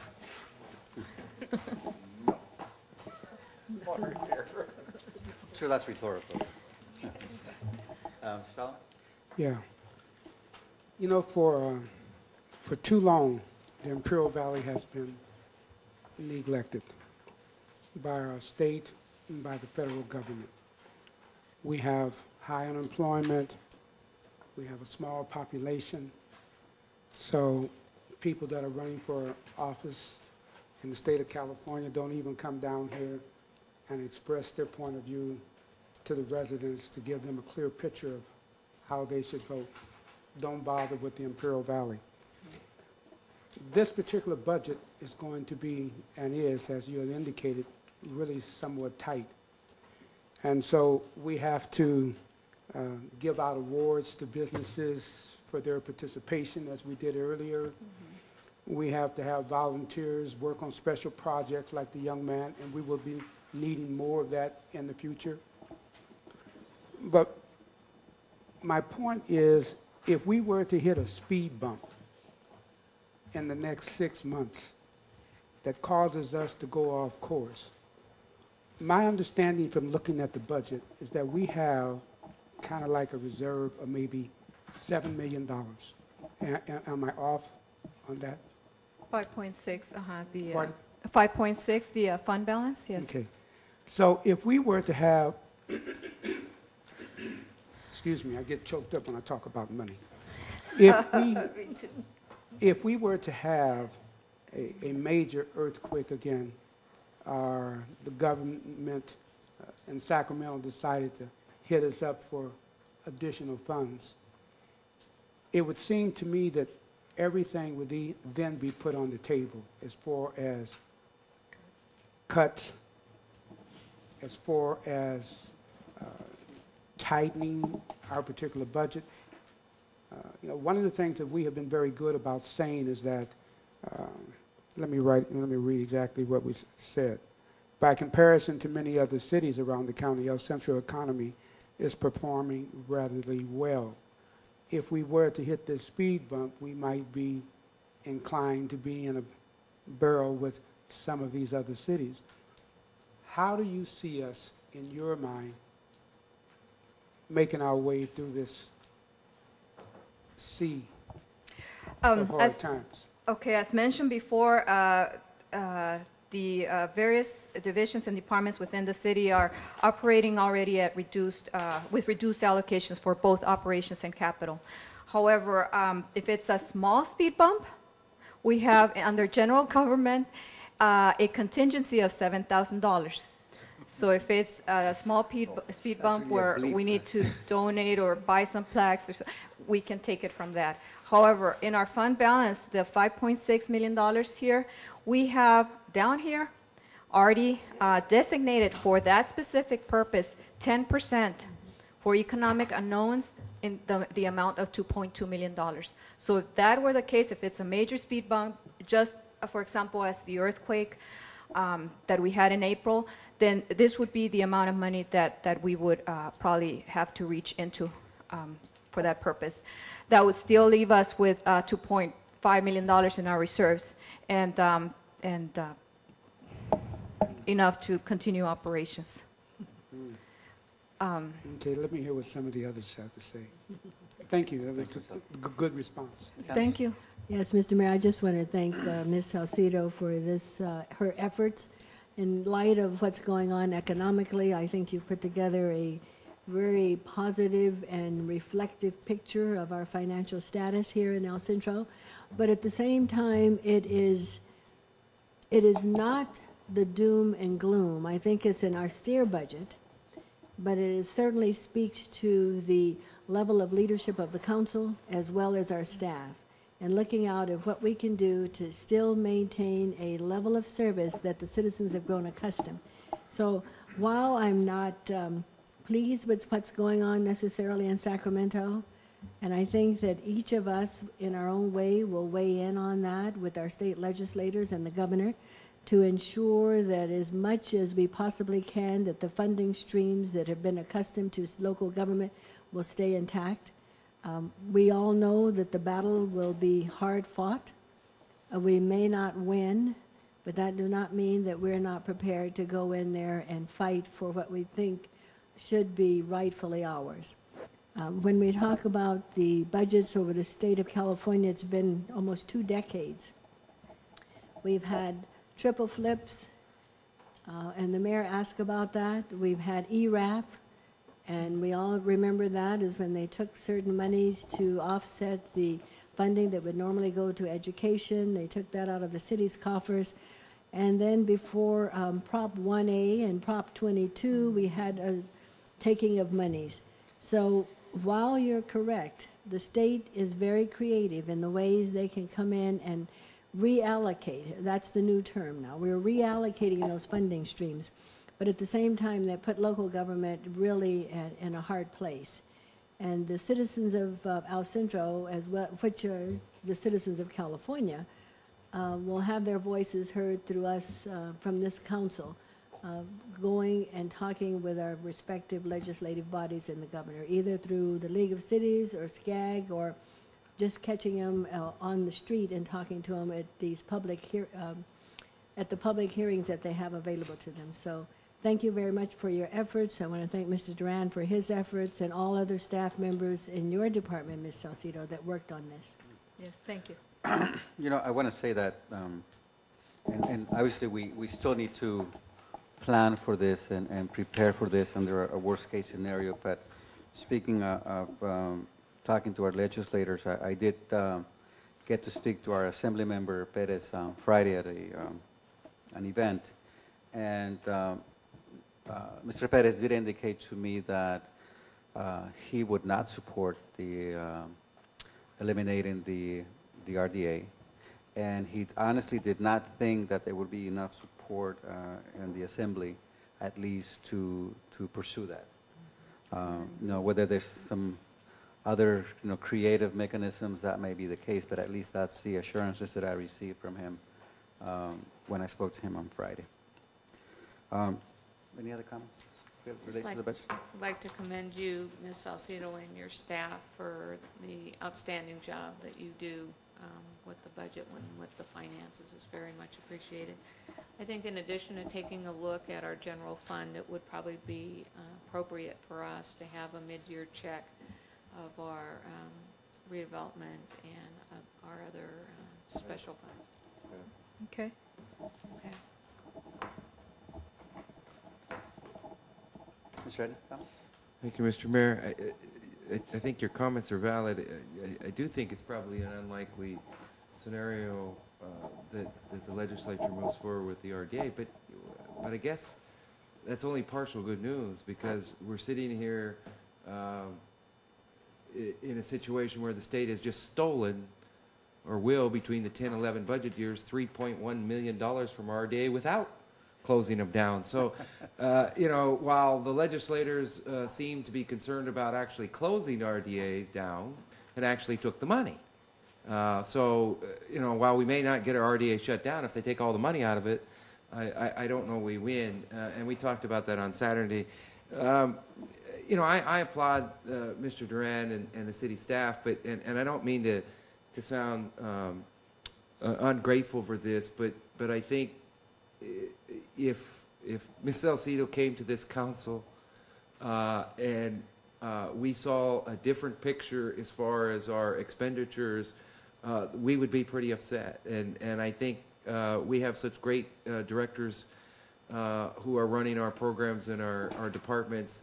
I think they certainly realize that this council would not accept coming in here and being 72% of expenditures at this point in the year. But I think it's the team, Mr. Duran, that you've put together who understands that it's not just about running their departments, but it's keeping an eye on the budget. And I know you and Ms. Salcido make sure that happens. It's our expectations as a city council. I don't know, certainly in the last 4 or 5 years, that we've been surprised, other than what is done to us outside of your control. We're certainly not surprised by the quality of our team here at the city and how they respond.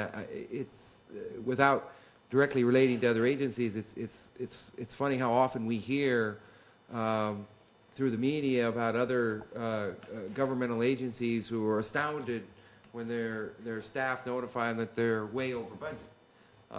That's something that doesn't go on in this place, because if we're short of revenues, then the city staff is on it immediately. It's not something you want to find out in July. It's a little late then. I concur with Ms. Sanders and Mr. Solomon that there's not a lot of extra bones in this budget, and while the reserves are small in their contrast, they do represent a pretty large percentage of our general fund budget for the year, and most cities are not in this type of situation. I think it does go to point the problems that we as a city and other cities are going to face going forward.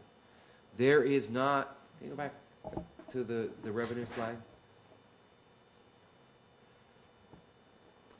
There's our $22 million general fund revenues budgeted for 2011 fiscal year, which is down $4 million from a couple of years ago? No, 2.5. No, from a couple of years ago. high, no 7. Wasn't it 26 million? Oh, 26, yes. Okay, so we've lost, for a variety of reasons, both economic recession-wise, state stealing money, whatever. We've lost $4 million. That's 20%. Of our general fund budget.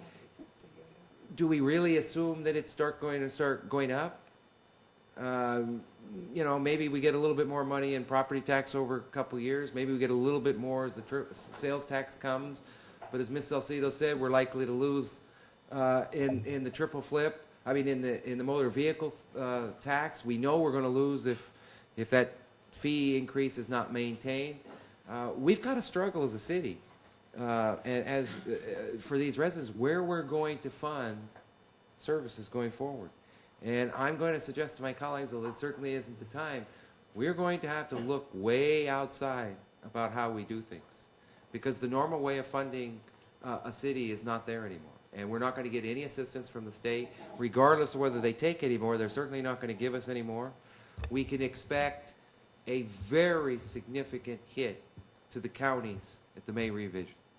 A very significant hit. Because the governor's proposed, and it is taboo, to take money away from K through 12 education. And so he's already taken a bunch of money, or proposed taking a bunch of money for higher education. The next hit is coming to the counties. And if we don't think that's going to impact how we as a city does business, you know, we have some play over a lot of our general fund. The county's budget is tied up with all state programs for the most part. The state cuts those programs. There's no way to replace that money or do something different. So I think the impacts are going to be greater. I think the challenge as we get to March and April for the 2011-2012 budget is going to be even greater, and I think it's going to take not only new ideas from city staff, but this council as far as setting a strategic plan of how are we going to pay for police, fire, parks and recreation, essential services with declining revenues and increasing costs. Good point. Mayor, if I add a comment to opening statements that Ms. Salcido had, her biggest concerns are the state. There are the term realignment used in the governor's budget, and significant realignment outside of the RDA that this county has not had to see in a long time, and I don't know how many years it's been. It has to do with subventions, the repayment of booking fees at the jail that are not passed on to the city because this county has been able to work within those subventions. Most counties don't. Coming out of another state, booking fees are huge, $81 a day, first day, 40-some dollars. It gets very expensive. You have somebody in jail for a year, city's picking that up. So we have two issues that come to mind. One is the subventions, the loss of those services that are being paid for by the county now, being passed back to us for our actions. And the other one is CalPERS. CalPERS has recently redesignated its return, which means some of its losses aren't going to be recognized right away. The problem is in 2012, we're looking at approximately how much was an increase was? Almost $400,000. $400,000 increase to those costs that you see up on the board here that we haven't even seen. And that's with a low booking. That is not marking to its value. So the $400,000 is a very low number of what we're going to have increase on this without any staff, without any changes in salary. Everything that affects the CalPERS. Cut 20% out of the budget. And the reasons you have that, I think I wanted to go back. There was an item on here for 26%. I'm sorry. The year before, we were at 41%. Go back to the last slide. 41, we were at, one more back, for revenues, I'm sorry. Oh. Yes. Which way? Oops, there we go. That. 38%. And we were at 26% last year of a number. Well, the reason we're at 41% is because we lowered the base number. Our building permits used to be, what was our high number, 1.3 million? Mm-hmm. And we were hoping to get 300. Well, the power plant made that happen. Otherwise, we'd probably have $70,000, $80,000 in there. I mean, it was a $300,000 permit that was pulled. And we're doing all the inspections out there. We're really, that's where the money is. Sales tax is really flat. We're at pre-mall sales tax numbers still. People see, well, you had the mall out there. I had some city managers asking me about that. And I said, folks, the reason you see activity out there is because they have everything on sale. And you just saw Gap is closing. But on the other side, the grading permit for Kohl's was pulled. They pulled the building permit, but they pulled the grading permit. That's a step forward. So hopefully we're balancing. But that's not moving up, but it seems like everybody else is moving down. So I guess I'll take that balanced approach. But we had some hard times. The governor is correct. He's talking about 5 more years before you get back to those 2007. I don't know that we'll ever see those 2007, but we maybe get back to better times in those 5 years. It's going to be a long haul. Isn't PERS still anticipating over a 7% gain I on was this just gonna portfolio? I was just gonna mention that, that 400,000 that our CalPERS, I'm estimating our CalPERS will increase for next year. That increase is the smallest of the next that we're gonna have on an annual basis. That's the beginning. So the percentage for the first year is the lowest one. But Ms. Alzado, I think Ms. Walker's point is an important one. CalPERS, at least to my suspicion, is playing some real funny business with the rate of return they're expecting. And that's affecting the contribution rates, and which is what the point you were making. Yes. But we have enough experience, I think, collectively to know that those numbers are not going to be realized, which means at some point, Right. when they really recalibrate that rate of return, we're going to get hit again. Right. And so if we don't prepare for it, you just said you're getting what, 4 basis points on your money. Yes. The Federal Home Loan Bank is giving us a 1 basis point. They're reducing their expectation from 7.75 to 7.50. Oh, well. I'm But not the real rate sure of what- return right now where they're gonna go for is that. likely more around 4.5% or 5%. That's how we got the Superfund in part. And I'm concerned because that's going to, we need to prepare for that. Yes. I like your conservative approach and the staff's conservative approach to what you think that's going to cost us, because that's how we get blindsided. All of a sudden in 2013 we get hit. Well, you know, we overestimated the rate of return, and so guess what? You're $1.5 million short, and make it up. We know that's going to happen because they've been overestimating that rate of return for a long time now. Thank you, Mr. Redney. Thank you, Leticia, for an outstanding job Yes, to you and thank your you. staff.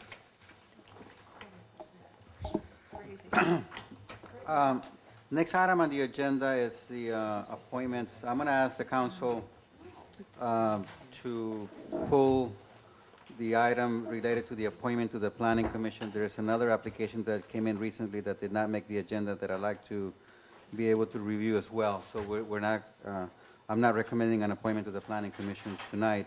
I am recommending an appointment to our Community Services Commission. I'd like to ask the council to please appoint Bill Gay to our Community Services Commission. He's been waiting here patiently all afternoon and evening.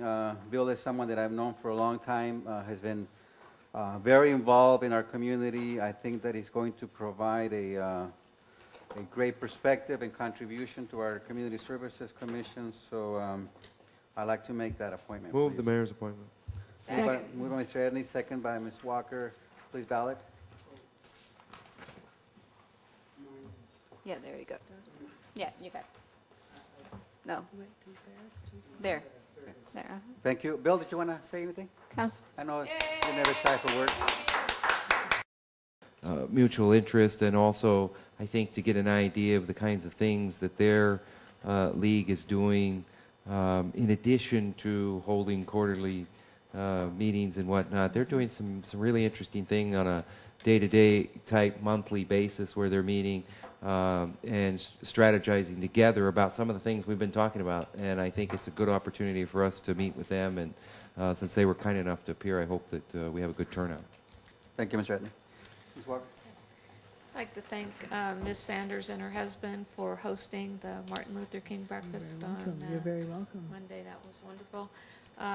Thank council for their participation in the El Centro Regional Medical Center strategic planning session that we had last week. I think we were all probably a little tired when we got done with that meeting, looking at all of the projects that are moving forward. So appreciate your consideration and attendance.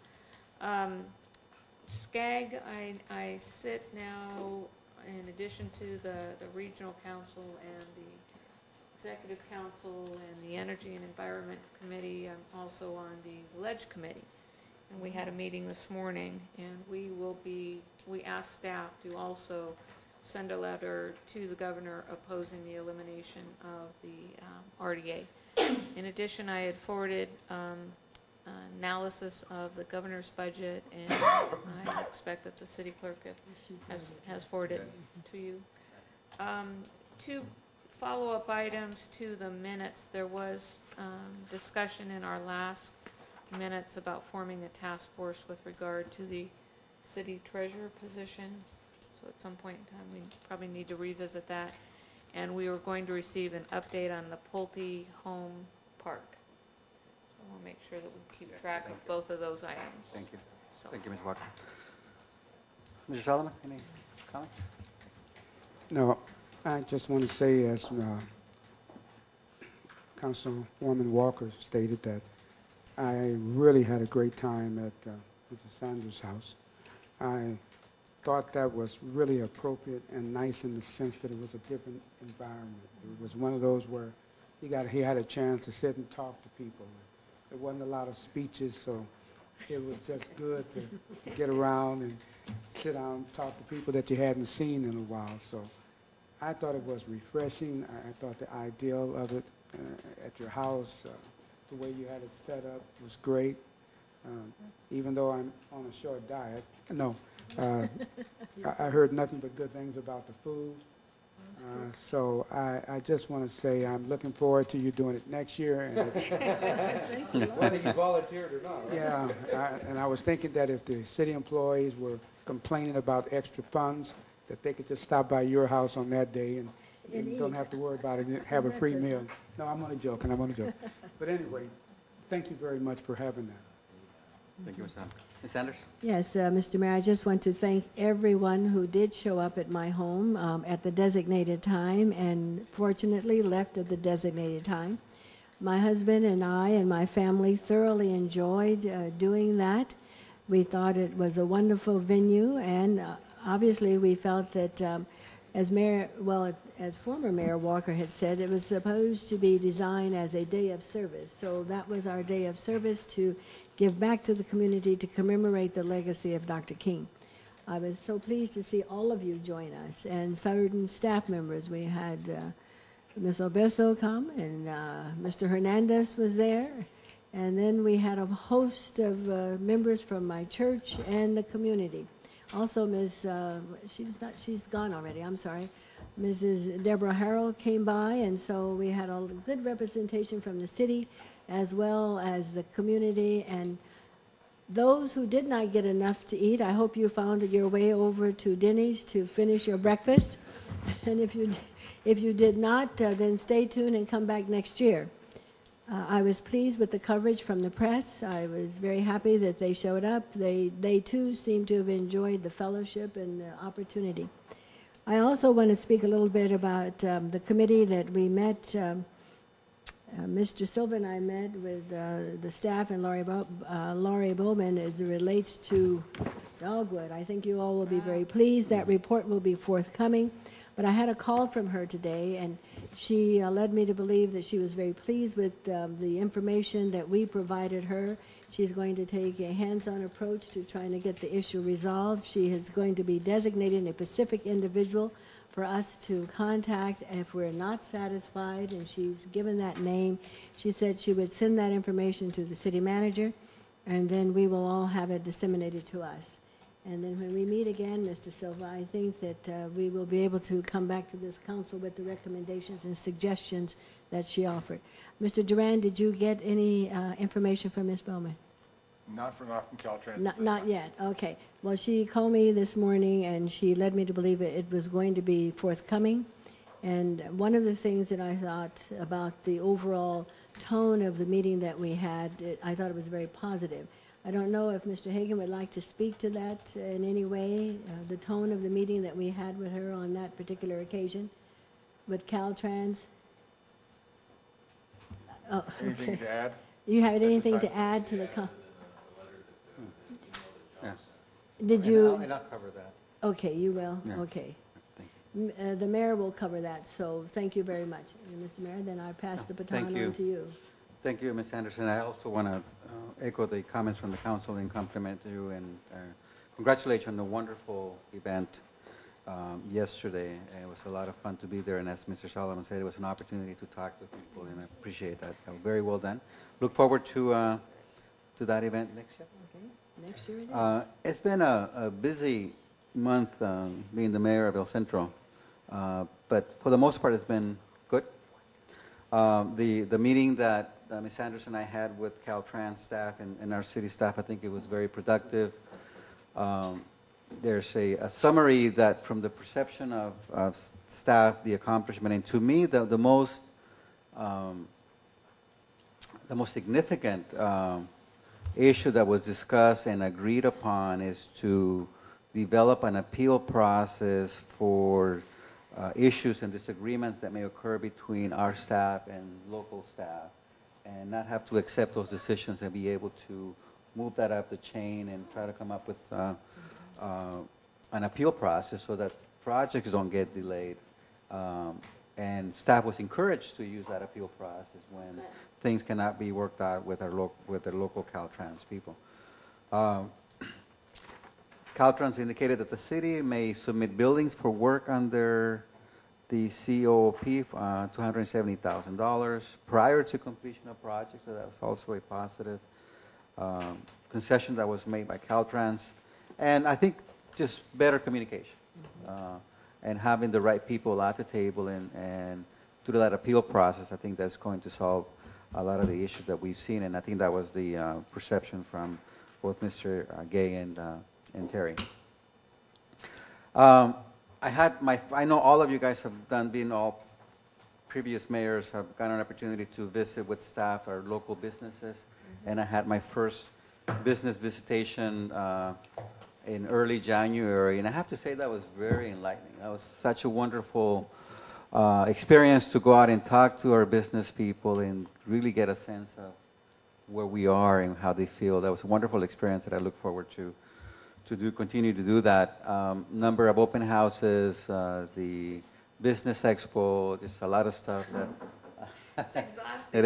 It is tiring being a mayor, I have to say. I didn't realize that. But it was fun. Want to invite you. I hope that you guys can join the chamber and myself this Thursday at 7:30 in the morning for the State of the City address. I want to thank staff for all the work that they've done to help me prepare for this. I know that they're going to make me look good, and they're going to be responsible for that, not me. That's really all I have to report. Did I miss anything from the council's perspective?